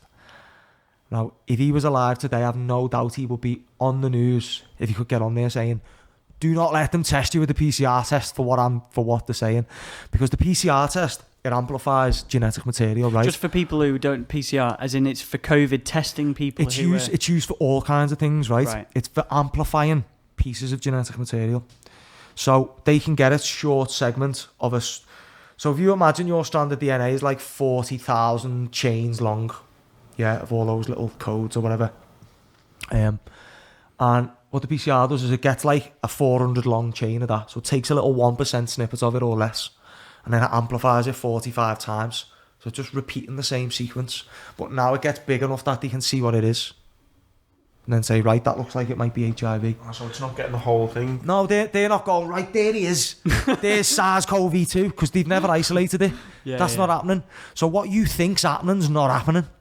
Right? And as Dominic Raab said, it's 7% accurate at telling you if you're sick or not. It shouldn't even be used as a diagnostic tool to say you're sick.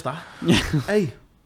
Yeah, but that's the reality though, mate. And then, like I said before, the deaths and the hospital admissions and the cases, look how fake all the numbers are. So you're saying to me, like, it's been in Africa, based on that test and those diagnostics, you think you've got evidence it's in Africa? Mate, I still don't believe it's anywhere. So when I went for my... I don't believe it exists. They haven't got it in a lab. They've admitted it's not isolated. They haven't got it isolated anywhere. It's insane. It's insane, mate. When I went for my COVID test, and the same things used, like you do your tonsils, don't you? And then you do your nose. and then you snap off that thing, you put it in a little tube thing, and then it's posted off. That then goes into a PCR machine that then amplifies what's in there. What's in what I've just swiped on my what genetic tonsils material was knocking around. I think it's exosomes there telling you it's viral particles. Do you not think that then that's a brilliant opportunity? Because my missus has got one in the post where it's like a home test, as in like they've just sent it randomly and said, do you want to participate in this study? Do you not think it's a brilliant way of taking everyone's DNA at the moment? Yeah, no, it is. That's what they're doing. The DNA mining. And again, in my theory for the cranks at home, my theory, right, is the more DNA they own of us, right, the more they can implement these DNA sequences into the vaccines and self-immobilize, like turn our immune systems on ourselves. Like, there's 2 videos I think we should watch on my IGTV. Just do that. I just don't want these questions to What's the second thing he says? Tom mentioned PFOA. Chemical in the last podcast from the movie Dark World. That was it, yeah. Surely the fact that 99% of the world population have that in us would strike a chord in Dean's argument that it's possible. Which is possible? Good question. Really good film though. Dark Waters. What does he mean? I don't know. He's talking great sense in there anyway. But yeah. So, you know what I think's mad as well, and you know what else is fucked? You say things on Twitter. Mate, I've had so many fucking arguments on Twitter. You say something right to try and put a slight positive spin on it or take anything away from it, and fuck me, they come after you. I had Liverpool's health secretary, his name's Ashton, fucking coming at me. I said something about suicide rates and whatever. They come back at corona rates are rising. So they never even mentioned fucking corona. I mentioned about suicide rates. Actual death. People taking their own lives. What despair you've got to be in to do that, by the way. Yeah. What a terrible thing for society that's a massive problem. Yeah, the best alternative to actually take your own life. This isn't catching fucking suicide. This is fucking, that's ending it. Forcing it. And people then get offended if you say that's that. People also get offended if you say, I said, I think it was only a day or 2 ago, I went, and again, there was no agenda to what I said. I just genuinely think it's a mad stat. The average age is 81. Yeah. People die. Amazing this. This is beautiful. Beautiful. Dying of corona is 84. It's older. So but they've changed it now. It's 81 now, and it's now 82.4. So it's come down, and they've redone the study. But either way, so the fucking economy, it's on its ass. Fucking suicide rates through the roof. Fucking livelihoods are getting destroyed.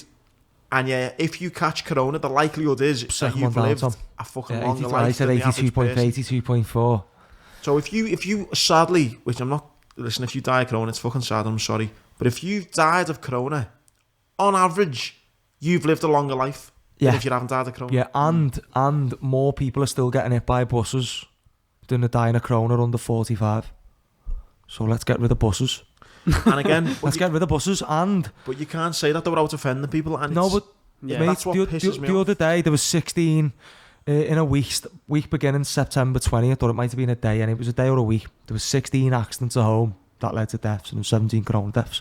So I think if we can all wear motorbike helmets, armbands and condoms when they're in the house, then think about it, mate, we can save as nearly as many deaths as corona. No, it's true. Yeah. Tell me that's not true. But mate, we should wear armbands when we're at home. It comes back to the media though, mate, because again, people like me, when I just say that on Twitter, and then people get that offended, and it's down to the media and the scaremongering. They're the head nodders though. These are the head nodders calling you two head nodders, going in a white lab coat. All they need to the white lab coat, science. Yeah, it's probably science, bro. No, it's not, mate. It's not science, all right? But yeah, average age is higher than the normal. So it's now the 15th of October. What do you think the next, up to the end of the year? Do you think the police are going to crack down more? No. So listen, right, I want to stress that this is, I like, people think I'm got no hope, right? Because I don't believe in Trump. I think Trump's cabal. I think QAnon is cabal. So the people saying I referenced Out of the Shadows or Fall of Cabal, and said I believe it's controlled op, but it's got some good info in. I'll reference you something that I think's full of lies. Thrive documentary. It's 20% lies, but 80% beauty. Okay, watch that one, Thrive documentary. So, where was it going? Where do you think this is going? It's the 15th of October. Yeah, sorry. So I think it's fluid. Anything can happen yet. And that's why I won't stop preaching, mate, because we can still win. Well, I think we're in a special time in Liverpool, mate, because you look at the gyms shutting and the kind of, you know, the pushback on that. I've never fucking seen it like it. It's No. fucking that many people who are up in arms about it. It's but there's people.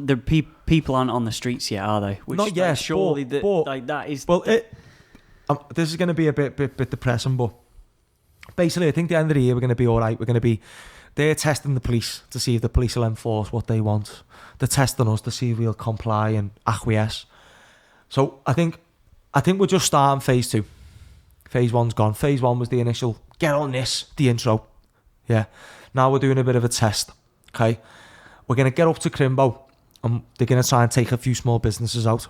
Yeah, that's the next aim. I think phase 2 is more about destroying people's access to money. Yeah. Next year, physical money. Physical cash. Well, not just cash, but, you know, destroy people's wealth. What you got to remember is there's a good reason to go after small businesses if we look at the vaccination agenda, right? If you're on benefits, a teacher, i.e. a civil servant, or you work for a large corporation like Amazon, right, or Microsoft, or any of those big corporations who I believe are part of the system, yeah, all of them are complicit in it. Okay, who's not complicit? Small businesses, privately owned family businesses. Okay, so we can get rid of them and say, because if they say you've got to have a coronavirus vaccine to train MMA, you'd probably be banned getting in my gym if you've had one, more likely than the other way around. If they say you can't go into a gym without a vaccine, then I'll do the opposite. I'll say you can't come in with one, and we'll be full anti. Do you know what I mean? But where was I going? Just with the shop saying about yeah, the money sorry. and stuff. So like, if you can get everyone to work for the governments, local authorities, or corporations who are all in bed together, in my opinion, through finance being funded by the Rockefeller Foundation and the Gates Foundation, then you can get to a point where you can hold more power over people, because you can say, we can't work for us without, or you can't get benefits. In Australia, they do no job, no pay. That's a Western democracy. It's insane what Australia's doing. It seems like it's like 2 times worse, or 10x. It is. It's China 2.0, and it's only in Melbourne as well. Other states are like not nowhere near as badly affected. You know what I think? Why people maybe and some scousers, like good mates of mine who just are so against some of the things you've said. Because Liverpool's always been a city to be like, fuck that, we'll fight back. We fought, we fought the Hillsborough inquiry. We kept that going for so long. We fought against Thatcher's government. I think scousers have got this view, and it's like, lad, that's never happening here. I know, but what my business partner put up on his post the other day, he said, look, everything he used to say to me, I used to tell him it weren't happening here. I would have told you the gyms wouldn't close. No, they wouldn't close the gyms. I wouldn't have believed that. Look where we are now. So what people think might be possible is irrelevant. The truth is, I can tell you now, right, I'll probably bet some money there's going to be a food shortage. It might not affect us, but it will affect some Western democracies next year. Canada has just ordered 32,000 canisters of tear gas and put out a £600 million contract for internment camps for COVID people. See the video of all the UN trucks in, I think it was Toronto, all being piled into a warehouse ready. Yeah, it's not looking good. So I think they're preparing for massive unrest, and I think food shortage is going to be the fake. Again, another engineer crisis. I've got a video with Vernon Coleman on my page there. But again, you know the way the police, Dean, like, when I was in the Marines, like I say, I didn't join for all this fun to fucking kill anyone. I joined because it was fucking good career, met a load of boss mates, got to travel around the world, fucking was great. I don't know lads who would be on the streets enforcing what the government is saying. And that's what I'm hoping. And I'm hoping these police, like them police went in and saved the fan. They didn't nick no one. They didn't say shut it now by force. They went, there's your paper, we're getting off. Alright, they got a quick video that looked a bit intimidating. So it's one thing. This is why the gyms have got to test the water a bit, and these other businesses, because the level, this only goes as far as we take it. Do you know what I'm saying? Did you see on the positive note for that, people coming together, did you see the money that was raised for that? Yeah, amazing, mate. And if that can be used to fight the legal precedent of the fact that it's unlawful to even close us. It's unlawful to close any business. I don't care what the death rate gets to, mate. It's called choice. It's freedom. It's freedom. That's what it is. I was in a pub in near my way last week. Sunday it would have been. Yeah, Sunday. And 4 police officers came in to check how that business was being run. And I thought, what the fuck? How can the establishment come in and tell and make sure how someone's business is being run? This isn't going away, you know, unless we say no. This is forever. It's fucking scary, you know. Social distancing forever. Again, I think that's how the fucking towers can pick you up and read you and get your facial recognition and all that. Eventually, they want us walking apart in the street, and it's all part of it. You seen the film Demolition Man? No, I haven't. The all social distancing. That. I'm surprised that they are so aggressive with the mask situation, considering before all this happened last year, there was talk of police using these incredible like facial recognition, and they'd literally just keep it up in a public place and it'll just identify people constantly and then create a whole record of it. Whereas, I mean, if you're a shoplifter now, you've never been in a better situation. The facial recognition still works with the mask though. Does it? Yeah, you can still work with the masks, yeah. You know what's mad? You mentioned then, you've to be fair, you've nailed it. You know, years ago when it was like terrorism and it made you scared of fucking people wearing burqas. No one's asked about that anymore, are they? It's like, fuck, who cares? You got a burqa on, make sure you got a mask on. Yeah. Well, I said it on the podcast last time. You'll sit by someone on like a train, and they'll go, like George's gonna pop because you're on mask, and then you get a coffee, and they go, the rules. He's allowed to drink coffee. It must be safe.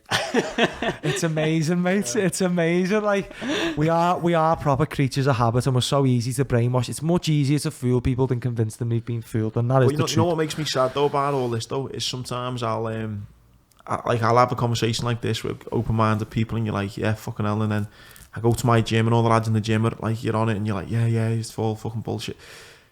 But then I do speak to some people, and they're like, fucking, I wouldn't say brainwashed, because they still don't follow the rules, and they still go to, but they're still like, oh yeah, I want a vaccine in it. Yeah.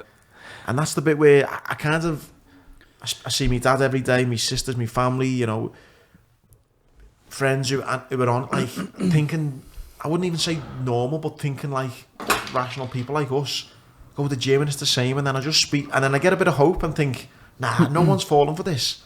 And then I speak to a couple of people, or I look on social media and I go, nah, we've got fucking no hope. Yeah, no, that's what I'm like at times, mate. I'm up and down with it. I'm up and down with what I think. All of a sudden I think, too many idiots talking about we need this vaccine today, and it knocks me up a little bit, do you know what I mean? But I'm trying to keep me hoping.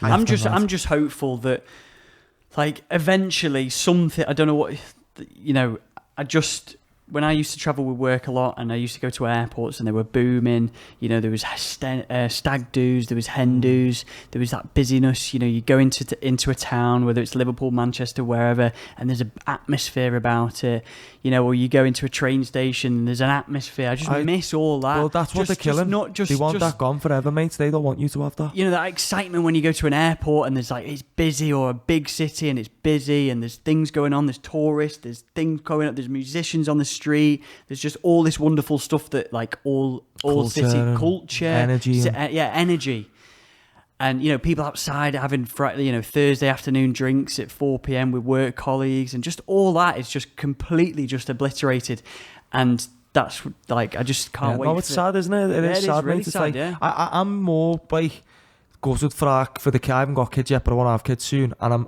like I said, I say this all the time, I will literally die before I get on my knees to what's going on here, and I'll never be able to look my kids in the face if in 30 years we live in an even more intense version of communist China now, because that's where this is going. And I'd much rather not say I told you so to these idiots who are fucking clapping as we're all being stripped of our rights. Do you know what I mean? But it is where it's going, mate. It really is. And unless people, the only way to change it is for more people to become aware. That's why they have propaganda. That's why they have false narratives. That's why they suppress information. Are you happy with how it's growing? For example, I'm happy with how the movement's growing, yeah. What you got to remember is, a year and a half ago, mate, I was spending Sundays in town with a table with 20 other people like me, getting signatures against 5G. 18 months ago, getting laughed at by people in the street on my Sunday, my only day off. You know, coming from an interclub, going into town to protest 5G, people were like, what are you on about, you plant pots? Do you know what I mean? We got buzzed off. We ended up getting like 10,000 signatures up, but we just said, look, it's coming out, it's going to have no safety tests, and it's going to be all about surveillance and controlling everyone. And then, bang, lo and behold, just as they start building it, there's a virus pandemic. So exactly in sync. The people who are on your Twitter and are completely saying, listen, like, and people have come out recently saying we need a circuit breaker. is that whole lockdown thing of locking everyone down into their house to become, because it's the become future the of new what normal. they want. Yeah. Because This like, is part of the control. That's not really a response to control an infectious disease. I don't believe it is anyway. That's my opinion. Okay, I believe this is all totally separate from any of that. That's no more than a Trojan horse to be able to control people's movements, you know, their interactions with other people, their ability to generate income and everything else, and be fit and healthy and everything else. So it's giving them complete control, which we know is the agenda, or which I'm sure you can appreciate is the agenda of people with unfathomable wealth and power. Yeah. Of being able to control the population in terms of you all need to stay in your houses. Yeah, well, eugenics. And old Bojo back on the TV again going, everyone needs to stay in the house. Yeah. Eugenics, actually, like, the etymology of eugenics is of noble descent. So a eugenicist is someone who wants to, like, get rid of all these people in the world who aren't of noble descent. Do you know what I mean? It's probably us. You know the coronavirus. Why would they not have used a disease or a, you know, whatever you want to call it, to take out more people then? Because the idea of viral infection's fake. If they could have made a real virus to kill us all that was contagious by air, they would have. They would have already done it. That was the penny that dropped. Because, like I said, the first 6 weeks of the pandemic, I believe it's a man-made virus. Yeah, I'm going around saying they've man-made it. They've left a paper trail there. In a Chinese lab? No, they made it in America. They left a 3.7 million paper trail. They lifted a moratorium on something called gain of function. So gain of function is when they increase the pathogenesis, which means its ability to cause harm of a certain pathogen, i.e. a virus or a bacteria. So they done that purely, in my opinion, to leave a paper trail. So we think there's something to be scared of. That's my opinion. All right, like I say, it's not. So this whole patient zero in a Chinese bat mark, it's all bullshit. China and America are working together with Russia and the UK and Israel and them all.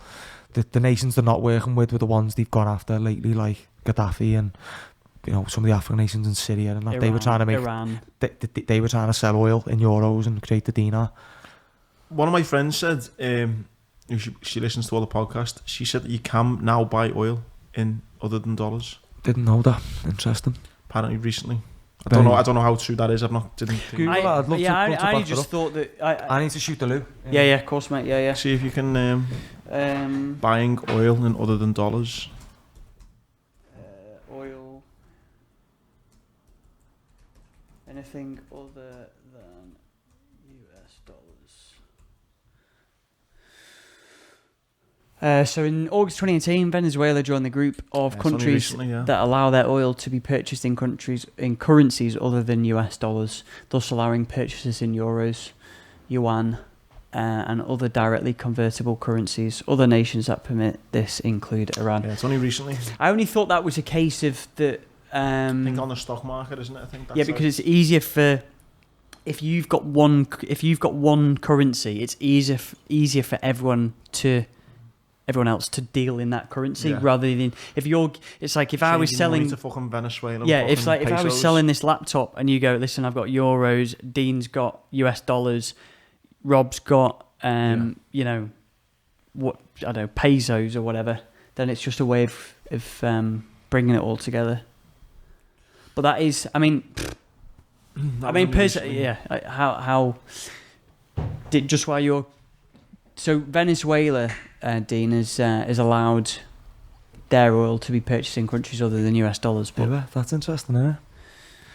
But I'm gonna I shared a video on my story today. Did you see it from the economics guy? And he was talking about how the banks have admitted, we have been printing money out of thin air, but we're not going to do it no more. We're going to use digital currency now. So once we're fully digitised, you will see it traded in other things other than dollars because they won't need the petrodollar anymore.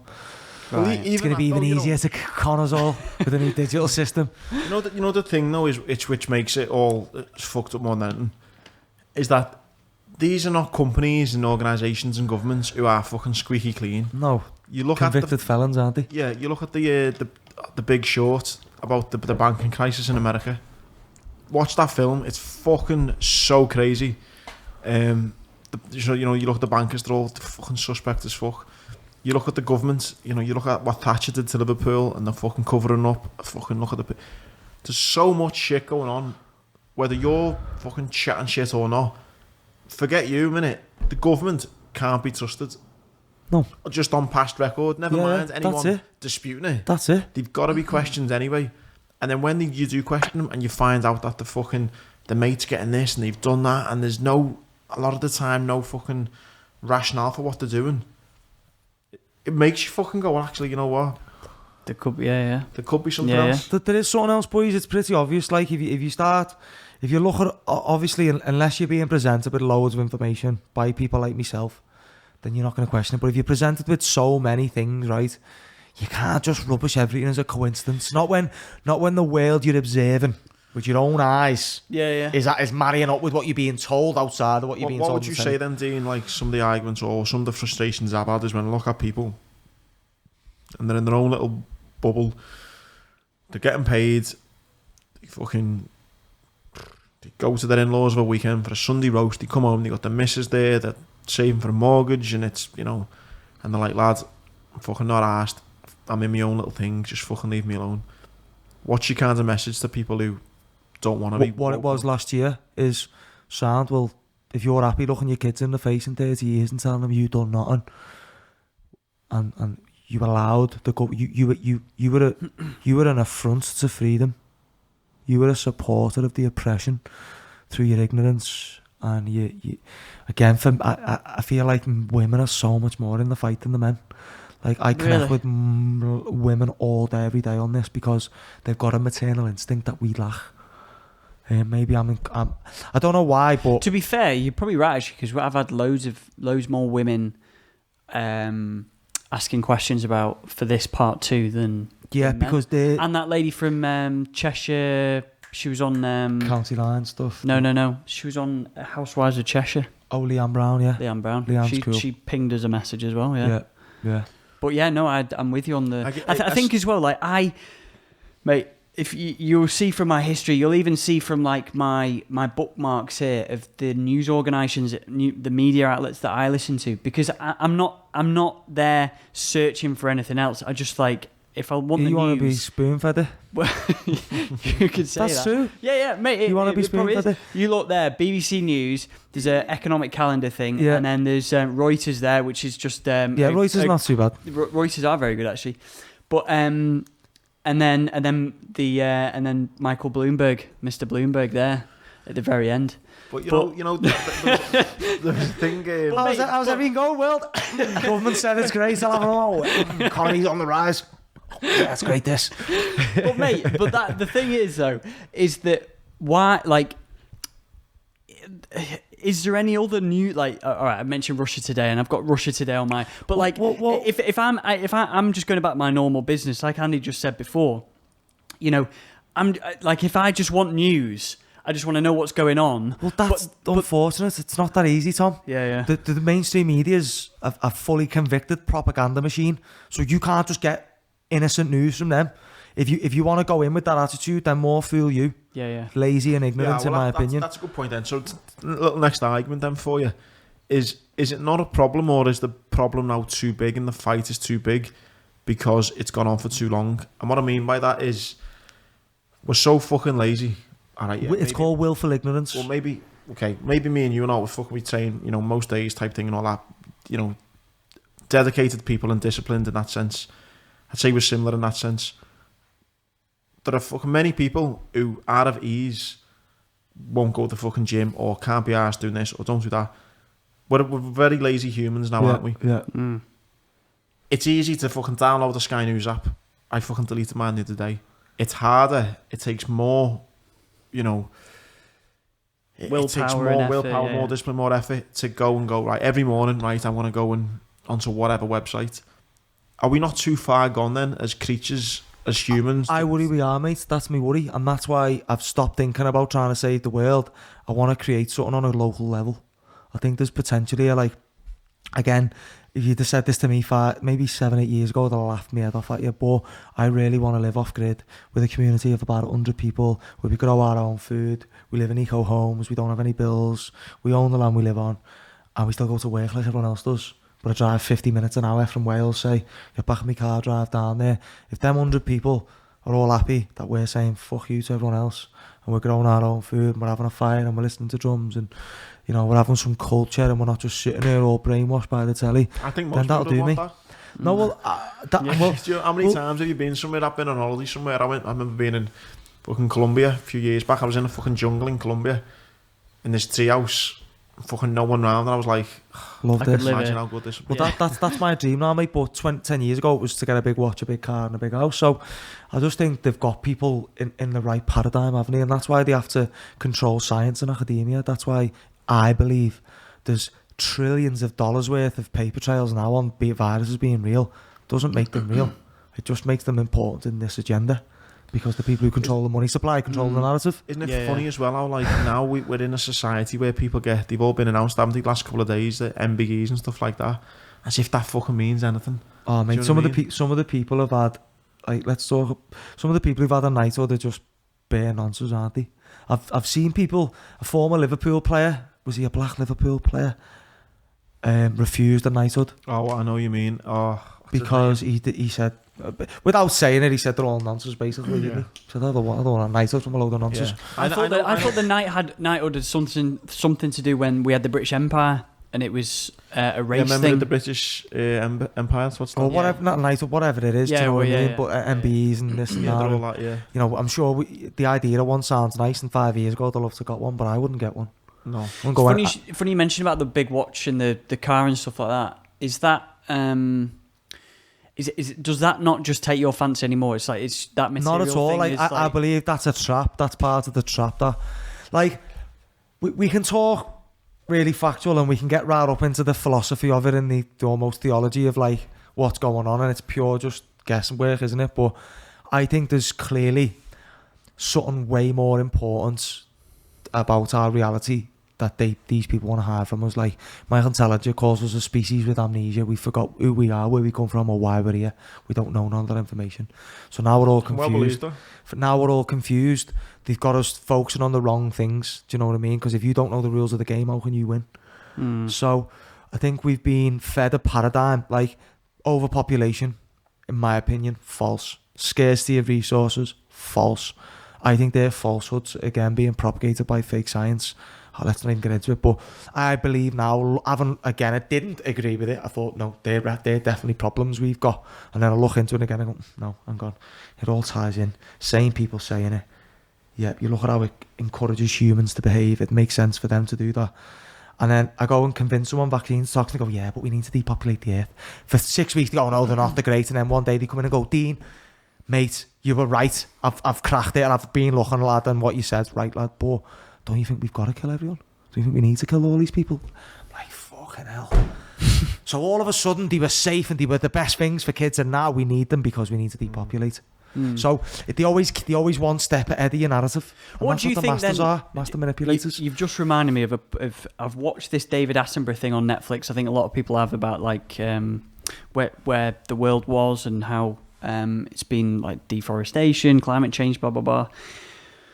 And he says, like, each time on that Netflix documentary had, like, 1960, the world population, the amount of CO2 per thing, and then it keeps going up and up and up, and the population goes like looks like exponential, but it's probably not. Yeah. Do you? I mean, there's a few questions in this question. Do you believe in climate change? No, not in the sense that it's being caused by CO2. I think that's a fake narrative.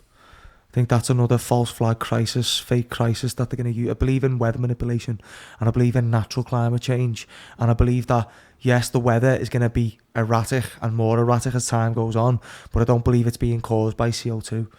Like, if we pay tax on CO2, that's not going to fix the world, but they want you to believe it will. It's just another control mechanism. Again, the enemy's got to be brought closer to home. You're breathing it out now. You're breathing out the enemy. The new enemy is coming out your mouth. It's hilarious, mate. So, again, we can get prominent science of saying it's a hoax, guys. They're doing what they've done. Like, just like see before, when she got the funding sources for saying it's real and it's harmful and it's safe. It's exactly the same with climate change. Okay. Again, look at the solutions. What are the solutions? The reason why I bought climate change, because I think it's got a good. It's very, very familiar, very similar to the virus thing, where there's a lot of science. I'd say it's identical. Yeah, there's science. It's the exact same modus operandi. This system where in with the Rockefeller Foundation, where they bought everything up in 1890 and 1901 and that, Gates has just done it for the last 20 years. He's just funded every fucker, right? So all that was done was rinse repeat from 100 years before. So exactly this. They haven't changed. It's exactly the same mechanism and model. So these are tried and tested models. They already work. Look around you. I think though, you know what? I think you're saying about like, you know, not interested in the watches and the cars and stuff. It's like, I think a lot of people would want to, if they're honest with themselves, would want to step away from that life and I think more so now. Connected. Well, good, because if we think about, we said on the podcast last time, the Maslow's hierarchy of needs.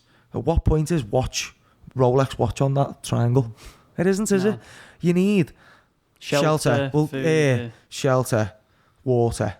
Now they're poisoning the air and the water, unfortunately, and they're trying to povertise more and more people. But you know, they're what you need. They're your necessities. They're what you need to be happy. Happiness. Even happiness, mate. You could give a kid in Africa a little wooden toy, make him the happiest kid in the world. Yeah, it's relative, isn't it? At the very top, there was, I think, self-actualization. Self-actualization, yeah. You know what's fucking sad, right? My daughter, she was 6 yesterday, actually.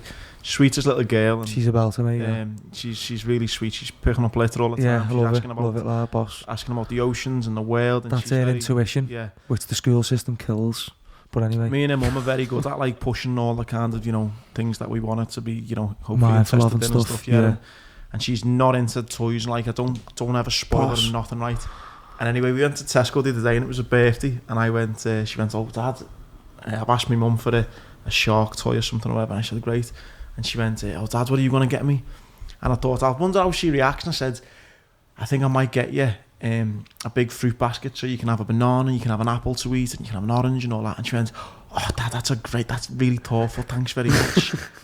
And I thought she might go, 6-year-old me, they started crying.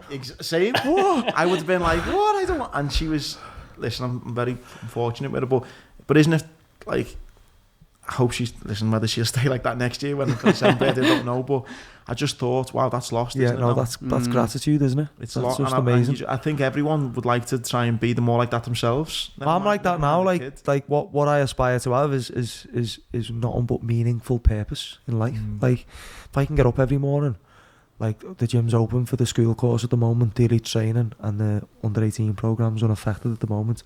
So I get up in the morning buzzing. Got to get out of bed at like 9 o'clock. I'm not up at the crack of dawn at 6 bells.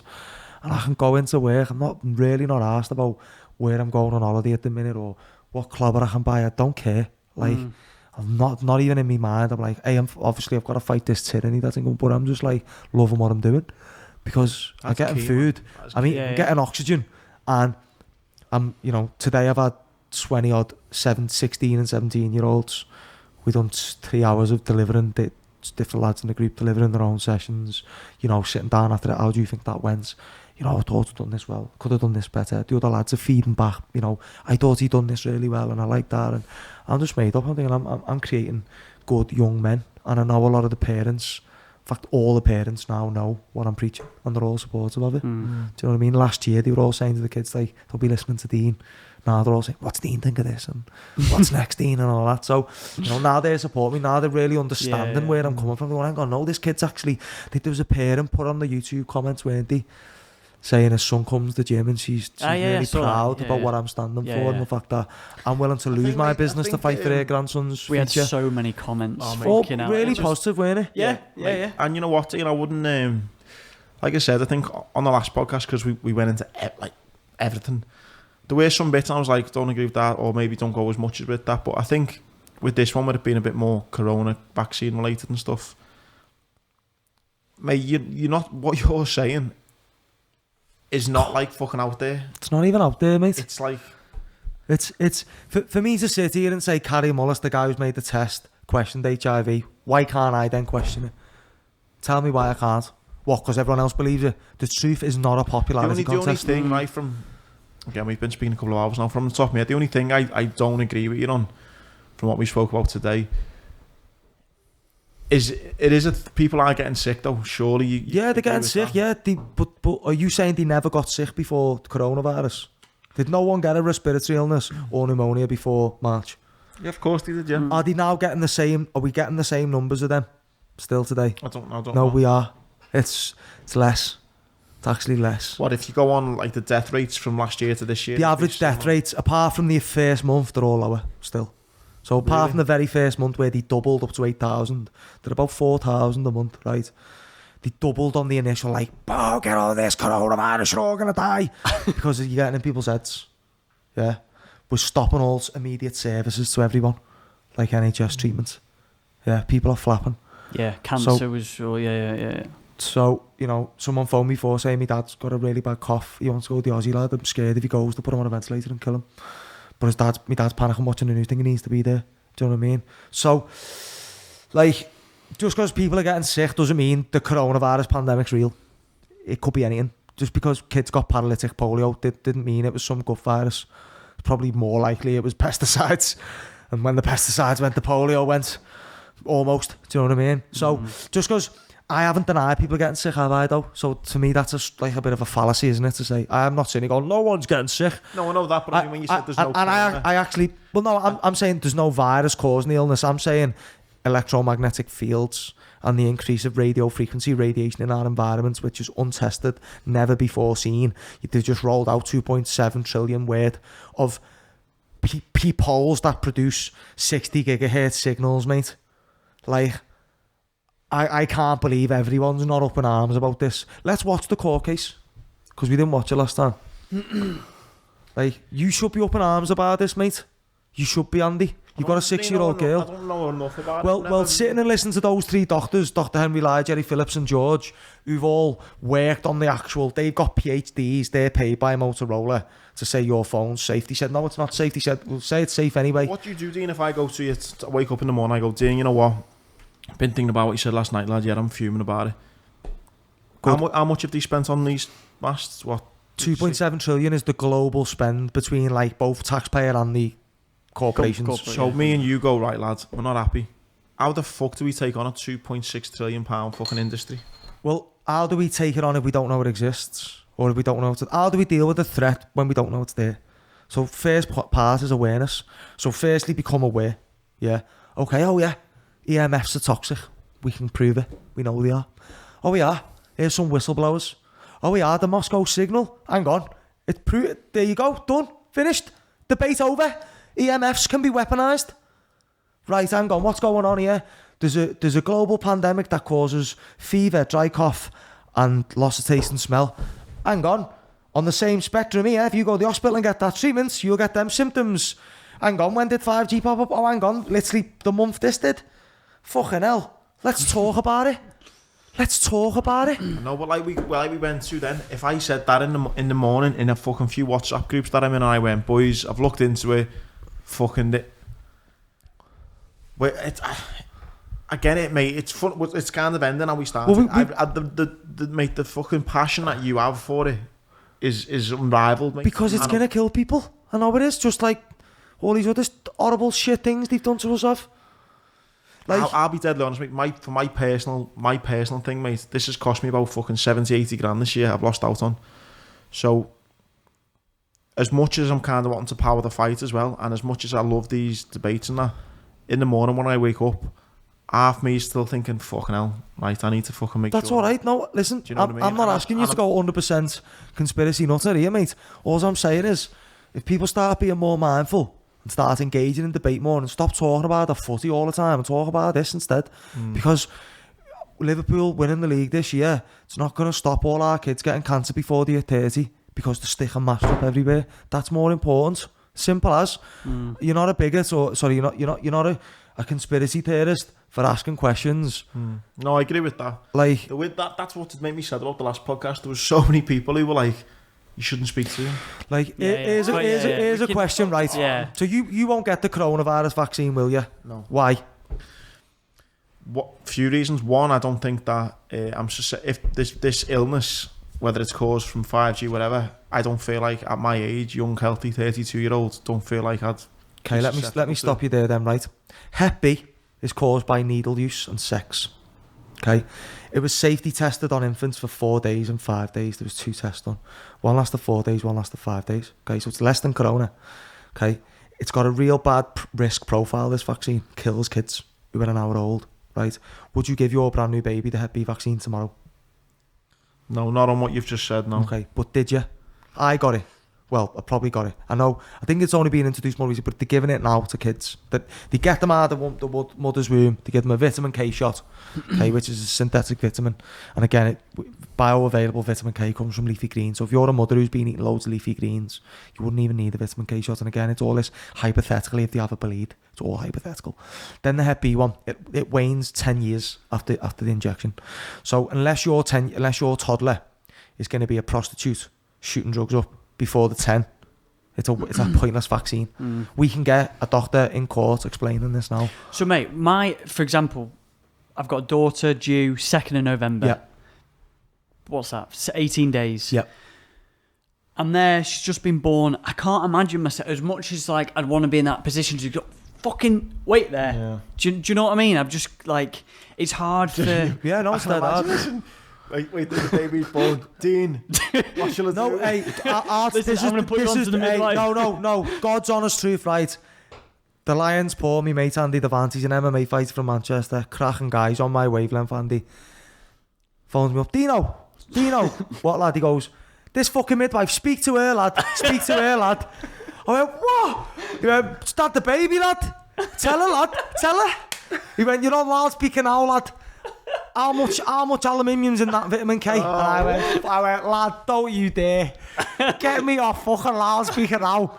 For a start. I hope he's watching or I hope he sees this because he's a fucking top fella, like. But, that's brilliant. But he was like, Dino, fucking tell him, lad. How much aluminium's in that, lad?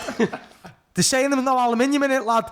I went, right, I'll Instagram you a picture of the vial. It might be a different make. Asked him, is it this make? Blah, blah. We got there, he come out, we went, right, we're not having none. We didn't get none. Really, yeah? Caused murder. But they were like, you've got to have it. And he said they've got to have the Hep B. And I said, why? Why have they got to have the Hep B? And he said they all went, don't know. Because she'll die. And he went, do you know how they'll get Hep B? Yeah, from sex and like, this, it's just mad, mate. It's mad. Like I said, my GP said, let's similar conversation in a couple of weeks. let's give you, well, went in for me after you told you on the last podcast, do you want this flu jab now? What's in it? I don't know. Should I have it? Yeah, you should have it, yeah. Why? What bad could happen? I don't know. And I'm like, I don't want it then because that's against the law. The law states that's illegal. That exchange there between me and you was illegal, doctor. You just offered me something with no informed consent and then admitted you haven't got a clue what's in it. And when I told you that, you laughed and told me to get out. You're right, mate. It's not a lollipop. It is bad that they're giving you something that they should really know. Yeah. On their defence, they're giving prescriptions out left, right, and centre for someone who's got a bad cough. Yeah. As that video told us, they're literally busy, chocker all day selling pharmaceuticals. Yeah. The pharmaceutical salesmen, no matter what you go in for, you'll come out with a petrograde pharmaceutical drug because that's all they sell. There is no other alternative. No, there when you're talking about it, we're a nation of fucking obesity. And people who are depressed, they're not telling people to go to the gym. And No, they're not asking. They're not even doing an assessment on you. They're going, right, what pharmaceutical relates to that symptom? So, I don't know. To me, it's dead obvious what I'm saying. Right, I know there's bits that I like up there where we start talking about the 5G connection, but when we're talking about the medical industry being a racket and the politicians being corporate owned, well then what you've got to imagine is there's got to be something more behind that. Yeah. We don't end up with a society where the global power structure are evil money grabbing nonsense, but everything else they're doing is fine. Yeah. All the stuff you didn't look at yet, great. Dean, I think what you're saying, right, there's so many bits of it that I'm like, yeah, I can't fucking dispute what he's saying. I think the people, maybe a little bit of me and people who are like, what? Is it's when it's that much information all linked together and it's on show and it's like and then it's when someone's going because it challenges their ignorance. Challenges your ignorance. It's like cognitive dissonance, isn't it? I'm like, I had all that though. Like what you're forgetting is that was me. That was me saying, nah, I'm not having it. There's no way the government was involved in 9/11. There's no way vaccines don't work. Someone sent me the stuff on HIV not causing AIDS 10 years ago and I couldn't even read it. Couldn't even read it, mate. It was that far-fetched for me. Like one of your users said, I've heard it all now. HIV doesn't cause AIDS. I've heard it all now. Then I sent him a study with Carrie Mullins in, and then he said, yeah, it's been retracted. And you're like, yeah, but you're still going around saying the coronavirus rates are real from the same guy whose test it is. Could we possibly answer some questions? Yeah. Is that all right? Yeah. So, Tony on Patreon says, I think we've covered this, but he supports us on Patreon, so I'm going to read it out. I have a question for Dean. Could you expand more on the PCR testing for COVID? And can I ask why investigators aren't leading with this story of the PCR test not being able to test for a virus? Surely this is a game changer. That makes it more sense now. Yeah. So yeah, we just hit on it, didn't we? Yeah. It's a piece of genetic material. It's amplified 45 times at the current setting, and it's not evidence of anyone being sick. Never has been. Okay. The government admits it's 7% effective at telling you whether you've got the virus or not. Okay. 7%, literally, what I would describe as useless. If there was a category of useless up to 100% accurate, that's useless. There's no, 7% is pretty low. I'm mad about these false positives and false negatives and all that. Yeah, it's useless.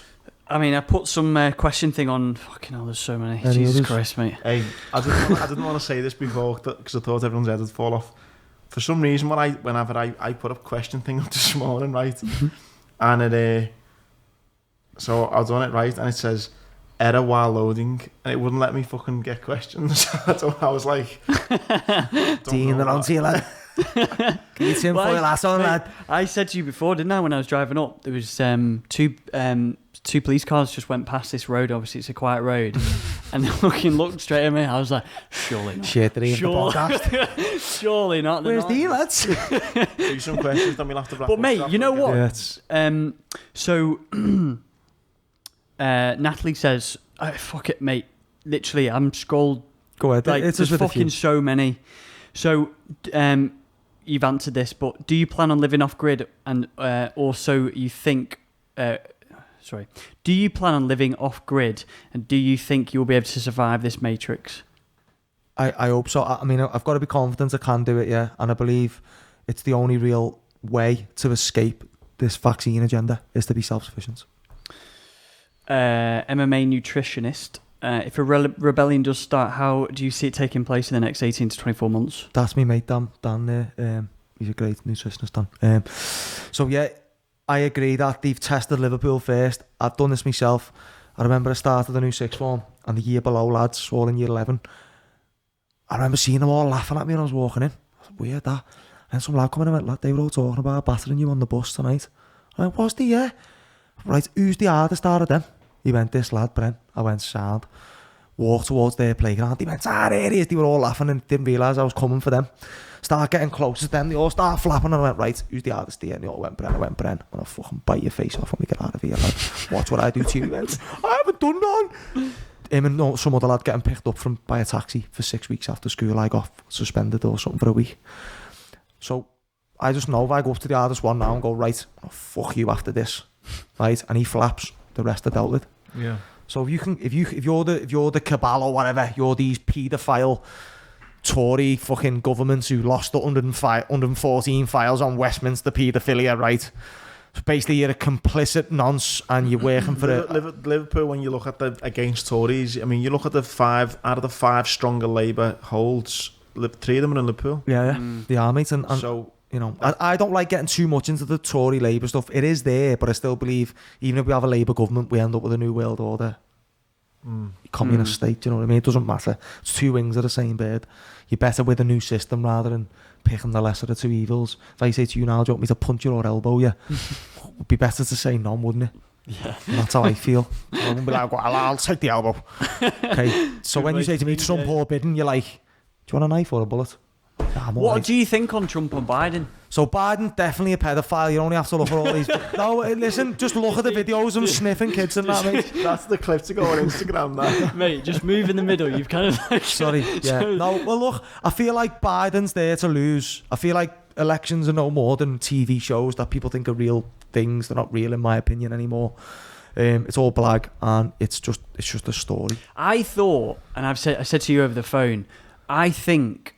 whether I think Trump will win it massively. Yeah, no, Trump's going to win. Just because, and everyone, look, I had the same thing back in December last year. I looked on Twitter and I thought, Labour's got this in a bag. Easy work. I thought they'll have it no problem. What happened? Tory government came in a bigger majority than in a long time. Oh, yeah. With Trump, I think, especially everyone's getting pissed off with Corona and things like that. He's going to rallies. He's overcome COVID. He's not wearing masks. His rallies aren't wearing masks. He's all for getting businesses open, and I can't see. California's a Democratic state, Democrat, and they've locked down massively. Obviously, Democrat Biden, Republican Party. Obviously, Florida's open for business, 100% capacity. I can't see why Middle America, in between California and New York, everyone else that's in between that, Alabama, Arkansas, everything, would not vote for Trump if they want business open. Exactly. They're all going to vote for Trump. The cabal wants Trump to win, in my opinion. Trump's there, man. Trump's got people like me and you thinking the establishment's going to sort the cabal out. It's amazing. It's genius. You know, but I thought Trump would be, because Trump obviously is a very divisive figure, and back in 2016 Trump was and I think we can have some people would disagree with this, but I think we can have an educated conversation about Trump rather than going, yeah, he's a cunt and fucking. At the end of the day, he's the most powerful person he's the US president. In theory, he's meant to be the most powerful man on the planet. Yeah. So back in 2016, it was like a middle finger up to the establishment, wasn't it? Voting for Trump. He doesn't care about political correctness. I just think that's I just think that's an engineered narrative to get. Right. We got to remember is all the stuff I've talked about, as we've cleared up today, it's fucking everywhere. The governments are corrupt, corporations are corrupt, science is heavily corrupted, academia is corrupted, it's all corrupted. So what Trump is he's a figure who goes, guys, it's all corrupt. Drain the swamp, invisible enemy. It's all double speak, high level Satanism, in my opinion. That is. Do you know what I mean? He's talking to the average person who's sitting there fearing the virus. He's talking to someone like me who thinks he's talking about the cabal. It's very clever. Did you see the speech with Boris in the UN where he's talking about nanobots and machines that are going to kill us, and it's pure like everything I'm saying, but like making a joke of it all, but actually agreeing it's all going to come to be? No. Well, watch it. It's terrifying. Boris speaks to the UN 2019 September. Watch it. It's on, I put it on my story before, but you know, it's double speak. Learn about double speak. Look at like how these Kabbalists use language. Very, very clever. And to be a top Freemason, you've got to be able to write and speak backwards and all that shit, mate. So, and then Biden, paedophile. I mean, just have you seen some of them videos of what he's saying to them kids and that? You telling me he's not? I've seen some of those. Like, looks like he's touching them and stuff. And mate, it's fucking horrible. But again, it's all. I think it's all. Do you not think that's they've said stuff about Trump and it's the video's real. Yeah. If I was standing there and I weren't on telly, I'd have walked over and lamped him. That was my daughter. He's just sexually assaulted my kid. Yeah. You're not going to convince me that that's political, mate. And nonsense and nonce, mate. No. So yeah. Yeah, that's just Utopia, the movie. On your question, sorry to jump in. So you think Trump, it's done and dusted? I think the system is just a scripted story. What was happening then? So if in 6 weeks Biden wins, I've got it wrong, doesn't mean much. I think it alters anything. I won't be like, I'm wrong about everything. Corona's real. The polio is a virus. Siggy's a biff is a safe. I don't mean that. No, listen, like I say, I meant though, does it affect much in the bigger picture? I don't think so, mate. I don't think voting affects anything. I think you can use politics on a local level. You know, it can be achieved on a local level, but the centralisation of power is never going to be a good idea, and none of that's for the greater good, in my opinion. So I don't think Biden, Trump, Corbyn, any of it. I don't think it matters. If any, I think the only real way to beat the system is if people become aware and understand how the system is controlling and enslaving them, and they can use solutions like getting off grid. That's it. I don't. It's that simple for me. Until we as a people take back Maslow's hierarchy of needs, then we're no more than slaves to the system. We can't bite the hand that feeds us. I can only make money out of the system. Do you know what I mean? If I get it in a car crash now, I'll go to the hospital. I have to buy me inhalers to survive me asthma. I think one of the things because I want to have to shoot as well. One of the things I'll finish on is and it's fucking quite a depressing point. Again, like I said at the start, respect for what you do, mate. I just don't think. In fact, yeah, it comes back to my opinion of Afghanistan. Like when I was in Afghanistan. Again, whether you believe it or not, let's just for example, for a minute, let's just say we were there for the greater good. There'd be a plan for Afghanistan, for example, a 10-year plan, of things we want to achieve in the area and bring peace to Afghanistan, let's say. I'm there for 6 months, right? Let's just say we had a belter 10-year peace plan. Let's just say it was genuine. There was no conspiracy. We were there to help Afghanistan and all that. And it's dangerous, but you're doing your job, and there's this 10-year peace plan. Maybe I wasn't as professional enough, I don't know, but I'm there for 6 months. As dedicated as I am to my job, and friends are getting shot and blown up, and we've got this 10-year peace plan to work towards, I'm there thinking, I want to get home to my family. I do not want to die in this fucking shithole. I'm not asked about your 10-year plan. I want to fucking get home and see my dad and see my sisters and be back home in the pool. Right? Is there enough people to go, Dean's fucking plan, and we need to get the power back and all that? Or, you know what, I've got 50, 60 years of my life here.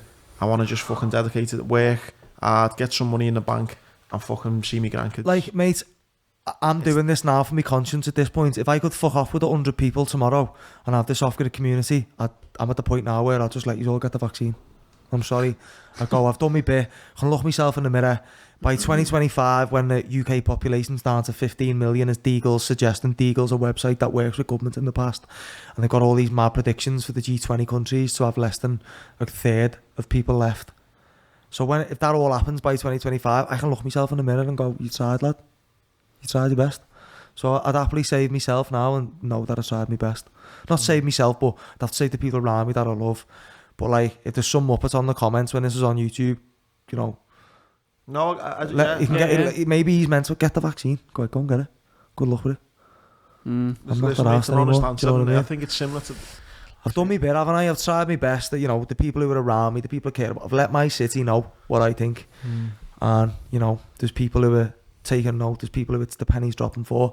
There's people who think I'm a nut job. But I know at some point, don't get me wrong, there'll be people who all the way believe every lie they're presented with. They'll never argue with the appeal on authority. Like, you know, it could become clear. Like, the vaccine could come out and everyone who gets the vaccine dies, and there'll be people who'll still say they died because the anti-vaxxers didn't get the vaccine. Like, there are people that thick. No, there are. That's a bad... No, but that's... No, but there'll be people who go, right, all the vaccinated are dead. I think someone it's said them unvaccinated. But I saw someone go, the best argument is if you've got a vaccine, why you asked if I have it or not? Yeah, one of your comments. All the comments on that such a good point, that, isn't it? Yeah, that's the best argument ever. But then they've come up and said, well, herd immunity, the virus goes in the unvaccinated kid, it mutates, becomes more deadly, leaves them alone, and goes after the kid who had the vaccine. So, you know, Sweden, because we did some work over, like, with what I do with work, we did some work over in Sweden last 2 weeks, and there was a video that went viral on Sweden of... in Stockholm, I think it was, of some girl saying like everything's like it was in 2019. Do you think that's just a like stay alone state that's just decided to just why Sweden hasn't gone so full with it? They're already practically cashless for a start in Sweden. So hardly anyone was taking cash when I was in Sweden, right? So they were half already cashless. So I just think some of these countries, like for example, right, they asked Belarus to do a level 4 lockdown, and Belarusian president said no, and they said, well, you can't have this 93 million. Well, I'll have the money. And he went, well, do the lockdown then, lad. Do the lockdown thing. And he's like, no, kiss the dough. Well, you're not getting the dough then. He's like, fuck you then. Take your dough then. We're not doing it. So, yeah, there is rebellion still, isn't he, in some of these states. Like, I was going to put the Tanzanian president on before. If you haven't watched it, watch it on my story. He tested goats and papayas and that and sent them off and said, right, it's a hoax. No one's propagating that hoax here. He's got a degree in chemistry. So there are nations where they're going, no, it's a hoax, guys. Like, I honestly think you're proper ignorance if you think this is real. I'm sorry. You're pure ignorance. Like, nurses and that are messaging me, you know, loads of nurses, doctors and that. So I'm talking to doctors and nurses going, no, I agree with you, it's a hoax, mate. It's a complete hoax. So they're having to go to work and put up with this bullshit. And they're now with me going, there probably isn't a COVID-19 virus. If there was, we wouldn't have all this lying going on. It's difficult though, isn't it, when you see these stats and they say Liverpool especially, like 300 people in ICU units at the moment. Yeah, but what you got to remember though, Tom, right, is, as we've just said, right, they're ignorant for not reading the small print. You can get a test today, then in 10 days break your ankle. If you end up in the hospital and they go, you've got a positive test, where are they going to move you? You have to go into that ward. Yeah, because they want to say... Yeah, so it just sounds good. It's not... Just let's have the facts now that that's no more than a story. Dr. Uz has messaged me himself saying, bang out of order how they're doing it. Because he responded to my question and he went, nah, they won't be doing that. And he went, oh, hang on, they are. Fucking hell. Why are they doing that? It's not adding up right. Okay? So if you're sitting there believing lies, then sound, you're ignorant. You're being fearmongered. You're believing in lies. If there's a reason they're using all this bullshit, right? If you think 10 corona hospital admissions is 10 people on a ventilator who can't breathe, you're a nugget. It's not. It's some woman who's just had a baby who they've COVID tested and gone, right, we're moving you today, so you've got COVID. Fuck off. That's what it is. 9 out of 10 of them, 86% of them are going, fuck off. I'm fine. Fuck off, I don't want to be in it. No, you've got to go in there. And like I said, some guy messaged me saying I went in there vomiting blood. And he went, right, you've tested positive for COVID, you've got to go on the COVID ward. He went, I said, I don't want to go on the COVID ward, I haven't got COVID. And he put him in there. And then he was in there sending me videos going, look at it, lad, they're all sad. None of them have got COVID. All these people in here are like me, lad. They've all said, don't want to go in there. So it's largely a fictional story. Let's have it right. You know, I think the why people don't believe that narrative, what you're saying now, is because they look at this Tory government and they look at some of the waffling that goes on, and people just think they're not fucking switched on enough to fucking do this, or they haven't got a fucking clue what's going on. Well, they're more fool them then, because they fucking have, mate. They're switched on enough to be losing 114 files on the mates, nonsense kids, aren't they? They were switched on enough to get away with that one. So I'll always keep bringing it back to that, mate, because you'd never have my trust. If you lost 114 files on Tom's paedophilia, me and you, I'd want to kill you forever. Forever. Don't care what you come in tomorrow in a white lab coat and start chatting all shit with statistics and bamboozle me. You're a fucking non-sympathiser. That's you forever, mate. I've got you. So that's where I'm at. Yeah. That's where I'm at. If you've lost 114 files on your mate's paedophilia, you're done with me. You're not a good person. I don't think you don't represent me ever again. Mate, so a big thing people said in the comments last time is Dean mentioned 800,000 kids in the US are being going missing every year, but how many of them are being found? Which I think the statistic was there was mainstream media, whatever you want to say. There was a. I did actually have a look. There was a fair. Obviously, there's a huge amount that were found because. Cool. All right. Well, I'll change it to 400,000 then. No. Sound. Same answer, lad. Fucking. Yeah. No, I'm bullshit, mate. 400,000 kids. Half of them got found. Half of them got murdered. Sound, lad. Still all nonsense. What do you want me to say? No. What I'm trying to do is I'm trying to. No, I know, but some of them questions are still bullshit. They're still just bullshit. It's people who don't want to accept the fact. They want to take the information, challenge it. So, like I say, someone go, yeah. After government announcers and this is that and that, but I don't think that's going on. I just think it's cognitive dissonance. That's what I think it is, mate. Do you know what I mean? Like, for 114 files to go missing on Westminster paedophilia by another MP, that's not an accident. What? I actually don't know this.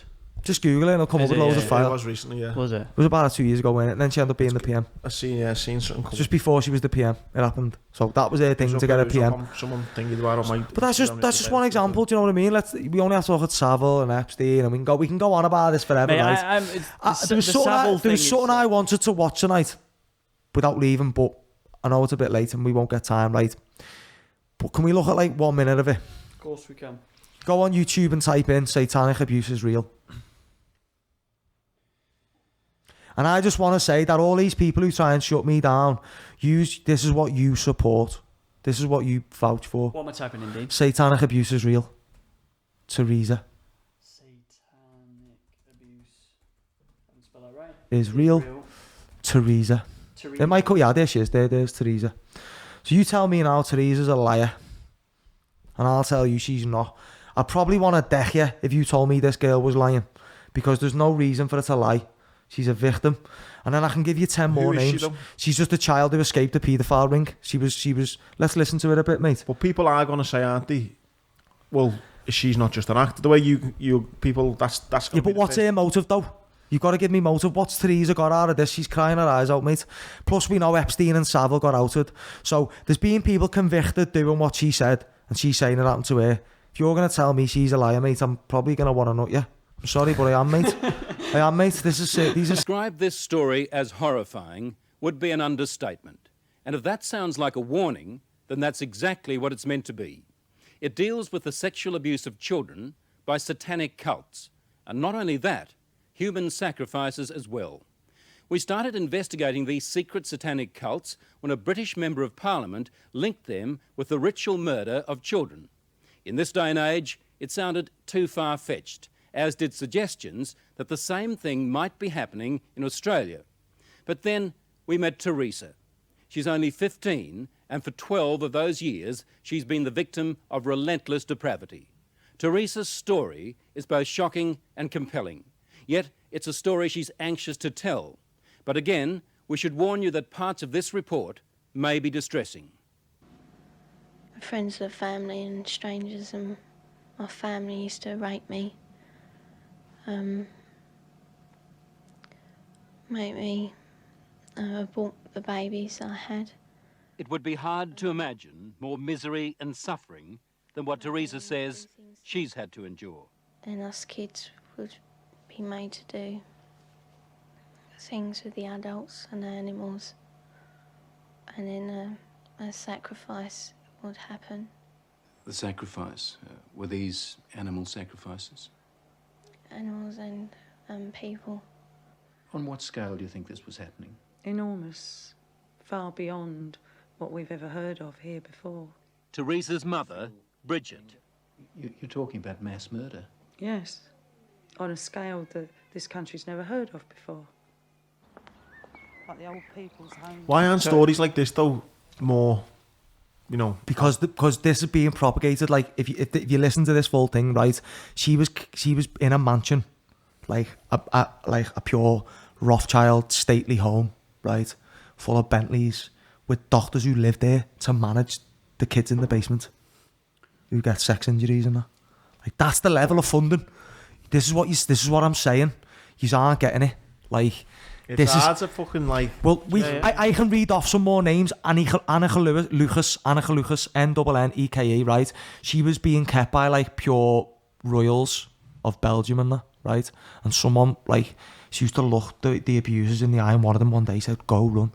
And like she explains exactly what she explained. They're talking about Lucifer, they're wearing masks, they're in black robes, they're sexualising them. On the Sean Atwood podcast, that was a British woman in the Northwest.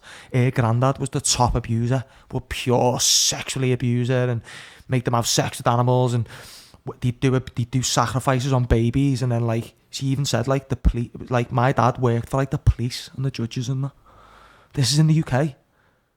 And it was all covered up. And then they decided when she eventually went to police, and the police said, "You said your granddad drove you all to orgies. Your granddad didn't drive, didn't have a licence. Got you." And that was it. Investigation ended. So I can keep going round with this. People need to wake up. Theresa used to have to eat her own fetuses. I said this on the last podcast. Someone come on saying I was lying. Well, she's lying then, mate. So is all the other thousands of kids who've escaped it. They're all liars. Jimmy Savile's not a nonce. Epstein's not a nonce. You know, these pharmaceuticals, the good people, they just want to help you. Yeah, so you can believe that if you want. Or you can be a fucking human being, mate.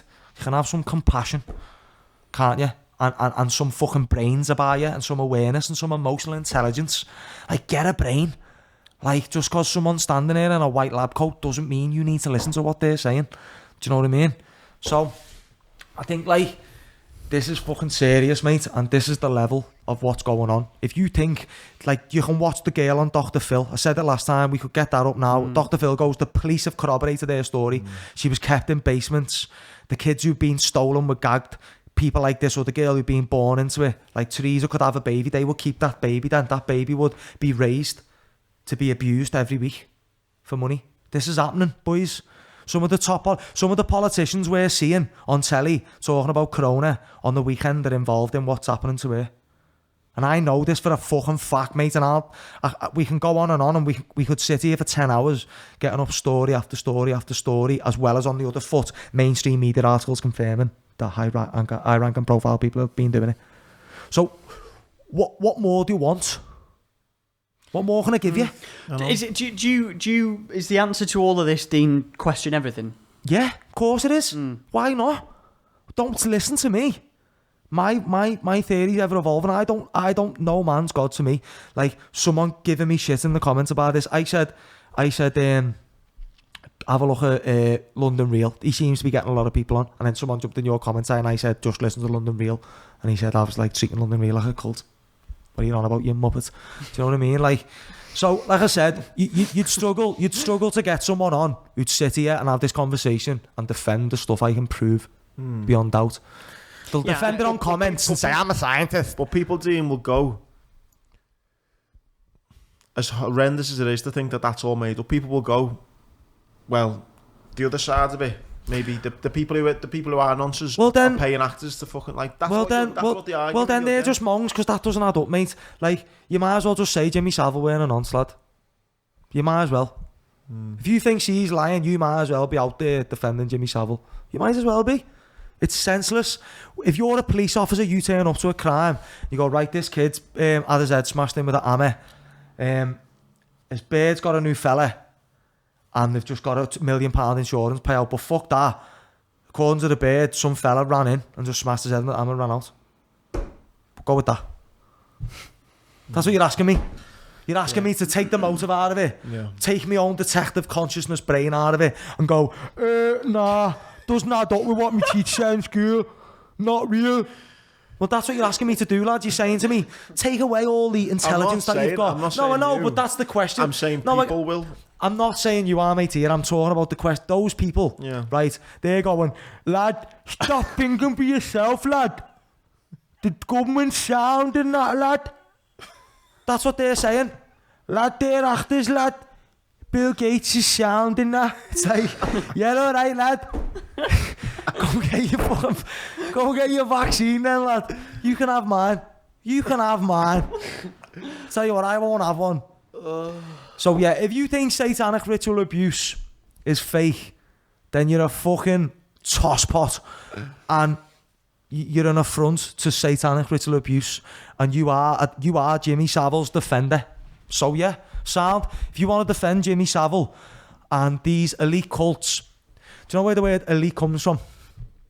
El is Satan, and ites, like the Shiites and the Sunnite Muslims, ites is how we say. So when we're talking about the elites, we're actually talking about the Satanites. Yeah, they worship Saturn and Kronos, the god Kronos. That's why we have chronological order, comes from the word Kronos, as in that's the god of time, and it's linked to your root chakra, which is linked to the planet Saturn. It's also linked to your adrenal gland. Okay, so when they're drinking adrenalized blood, it's all to do with Saturn. Like, that's going back into the alchemic and the astrological. Like, these people who drink the blood and who are doing this to Earth, they do not believe what we believe. But even that though, right, that's where I think straight away you've made fucking valid points with this, with Savile, with that, saying you can't deny that. And you know what, people then go, you know what, yeah, what he said I can't argue with. Yeah, and then you can just say that. No, but you can just you can just Google that. You can just Google that. Watch. He doesn't link it to Satan. But you understand what I mean? Though? No, I do. But then how can you sit there and go, they rape the kids, no, but they eat them, but there's no higher meaning to it. There's no meaning behind it. So are you telling me there's no meaning behind these actions? Well, humans only act off motive. We know this by fact, right? Unless you're mentally insane, you don't go around doing random stuff. Okay, so every action has a meaning. So if these elites are doing this to these kids, right, worshipping deities, drinking the blood, making them eat their own fetuses, right, you telling me there's not a higher meaning behind it? There's got to be. What's the higher meaning behind? I've just told you. No, it's to do with worship of Satan. I'm saying behind normal fucking paedophiles. They haven't got a higher meaning. They're just... No, but they're just hypersexualized, aren't they? They're not doing rituals. They're horny. They're horny for the kids. Well, I'm saying why it's hard for people then to realise it is because if you said to me the normal paedophile sets up a pentagram, right, does some going like says all these mad Latin words, then cuts the kid's neck, drains the blood and drinks it, I would say yeah, there's definitely got to be a meaning behind that. I wouldn't be like, yeah, random lad. You just come up with it on the day. No, but it's not though, is it? No. Am I right? Yeah. Are you telling me there's not pure documentation on satanic abuse? Listen, the point what I'm saying. The point I'm saying is, yeah, I get it. But for the fucking normal Joe Bloggs, no, like no. Me, So it does. But that's sound. That's because, like, there's a plane of existence, right? When I start realizing, hang on, vaccines are bad, I'm now thinking, the man making viruses. Do you know what I'm saying? So you wouldn't have got me to believe HIV didn't cause AIDS at that point. It was too. I can only go one step at a time, right? Now, not all your listeners are dim, right? Some of them know this is happening. Some of them going, Some of them there, a penny would have dropped. Like, you had a listener who messaged me last night, right? Only last night, a young lad, and he was all into the power of sound and that. And he said, you had me in a vortex. As I was listening to the podcast. And then he started telling me, Ellis, I knew it, like, but he started reeling off what I said, right? So there'll be people who know that bit that he knew, where he'll go, shit, that makes pure sense then. Yeah, I get that. I think... So we've, What I'm saying is, though, is that I'll speak to someone and they'll go, I don't know, lad, I'm a bit iffy on that. And it goes, like, level 1 to say then level 10. Well, I'm obviously fully down the rabbit hole, aren't I? So, I'm speaking here and everyone's going to be interpreting what I'm saying differently. Some people are going to be going, yeah, I'm fully on that with Dean. I know that's all linked into alchemy and astrology. And there'll be some going, I'm not having any of that. And there'll be some going, okay, I knew they were paedophiles. Now I'm understanding what this rich... So we've got people at all levels of the spectrum here. And that's fine, mate. And so what if we want to sit here and have an open conversation and we want to talk about things that are a bit far-fetched? We want to talk about things that are factual. We want to talk about things that are affecting us. We want to talk about things that are affecting everyone else. Why shouldn't we? Well, men, we've got a cock and two balls, mate. Like, we can sit and talk about what we want. Yeah. And if you don't like it, fuck off. And if you want to come and put tape over my mouth, come and try it, I'll fucking batter you. No, I will. And if you want to come and shut me gym down, fucking good luck trying. And if you want to come and vaccinate me, good luck trying. Because I'm a fucking man. I'm a man who's got his own morals. I answer to a higher moral justice. I'll happily have it with anyone, whether that's an intellectual discussion, whether that's a physical fight. I'm up for it with anyone, mate. Like that bird saying, you're not a virologist, you can't have an opinion. I fucking can, mate. If you want to inject me with something or shut my business down with something, I'll have a fucking opinion. And when I come up to you and say, listen, my opinion's based on facts, because this guy who's the world leading researcher, you're sitting there going, people are testing positive for corona. From the guy who made that test would be turning in his grave here. He didn't even think HIV caused AIDS. So get your fucking facts right. Like, get some principle to your debate. Get some principles in your arguments. I'm a man of principle. Can you say I'm not? Would you say I'm not a man of principle? No. I am, aren't I? Yeah. And am I open-minded? Yeah. Will I talk about anything? Yeah. So this person telling me I need to shut up, they're the gobshite, mate, not me. They're the danger. That's why we want to get you on, mate, because we both love to chat. I loved how open you are and you can go back and forth with you. It's insightful. And I love talking to you, mate, like that. I've done loads of podcasts. That last podcast we done, fucking loved it. And good fun, wasn't it? The idea today was to come in and keep it all dead factual, down a level plane. But you know what? No, why should we? Mate, most of your listeners wanted that content. I'm glad that we didn't jump around, mate. I felt that this was more structured. I've really enjoyed it. I mate, no doubt there'll be more podcasts, but I think with what was going on with Corona in the city, and it's all a bit. I think it was perfect for what we've definitely. Yeah, and I think can I finish on this, right? Saturday and Sunday there's different protests going on. I'm hoping to be speaking at both protests. Saturday I'm speaking about the gyms closing. If you come to that event and you think you're coming for a riot, then kid me not, right? The MMA community will fuck you up. We will twist you up in knots and give you to the busies, mate. If you come anywhere near that event on Saturday with the idea of violence, you will feel the full wrath of the MMA community. I'm telling you now. You don't want to piss the MMA community off, mate. We can fight, all right? So, if you're coming there on Saturday, it's to fucking support local businesses, right, for the right reason. So, anyone coming Saturday, please make sure it's in the right spirit. I'm going to be talking a little bit about the PCR and the fact that 1.7 or 1.4% of corona cases have actually come from the gyms.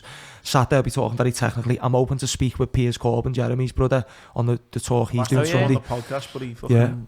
Try and get him on, mate. He's a belter. Someone else knows him and has asked him personally. I'll speak to him Sunday myself, but again, on that podcast, I'll be talking about the fact that virology might be a total fucking hoax, because the people standing there are that far down.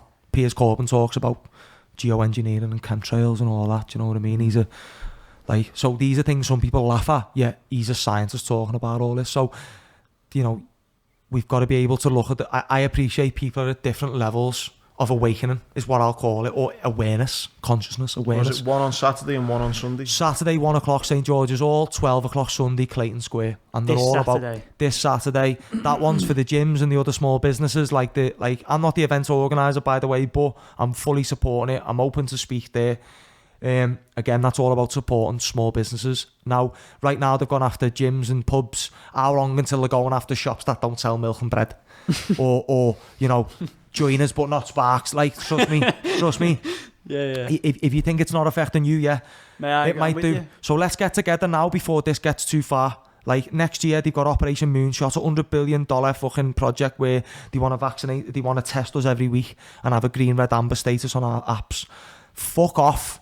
No, you're not ramming something up my nose every week for some black virus whilst you're putting 5G towers everywhere with no safety testing. Do you know what I mean? The General Medical Council, who writ off Dr. Wakefield for doing them studies, put thimerosal in vaccines without testing it.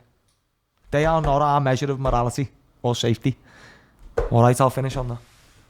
And thank you, boys, for giving me the platform and for having some, because loads of people talking about your podcast at the minute, mate. Not like every day someone talks about your different podcasts to me, every day. No, so everyone's loving you at the minute, mate. You're doing really good things. And yeah, I commend you. Thank you, mate, and thank you so much for giving up of you. Fucking hell, we always do this. Like, what are we on now? 3 hours? Yeah, 3 hours. Just goes so quick, and I feel like we've just talked on that narrow swim lane of just Corona. It's like mad, we could have. That was good, that though. Really, really good. Big anything thanks else? to sponsors again. Yeah, massive thanks to Feel Supreme as well. Big up to Corona as well. Cheers. Thanks to all the patrons as well who jumped on for the live. Hope you enjoyed it. Yeah, really appreciate it. And all the usual places, subscribe, all that jazz. And join the fight for your freedom. Forget about the different narratives. It's all about freedom now. Do you want to just point out your Instagram and stuff? Yeah, again, we always just link it in the description. Link it in. I'm going to send a reference list to the lads. I'm going to find all my old stuff. There'll be loads of scientific stuff in there. And I strongly advise reading 2 books, guys. The Invisible Fear and The Invisible Rainbow, because that'll explain what's going on here, how the virus is probably a blag and actually the EMFs are the danger. Thank you, mate. Yeah. Cheers, guys.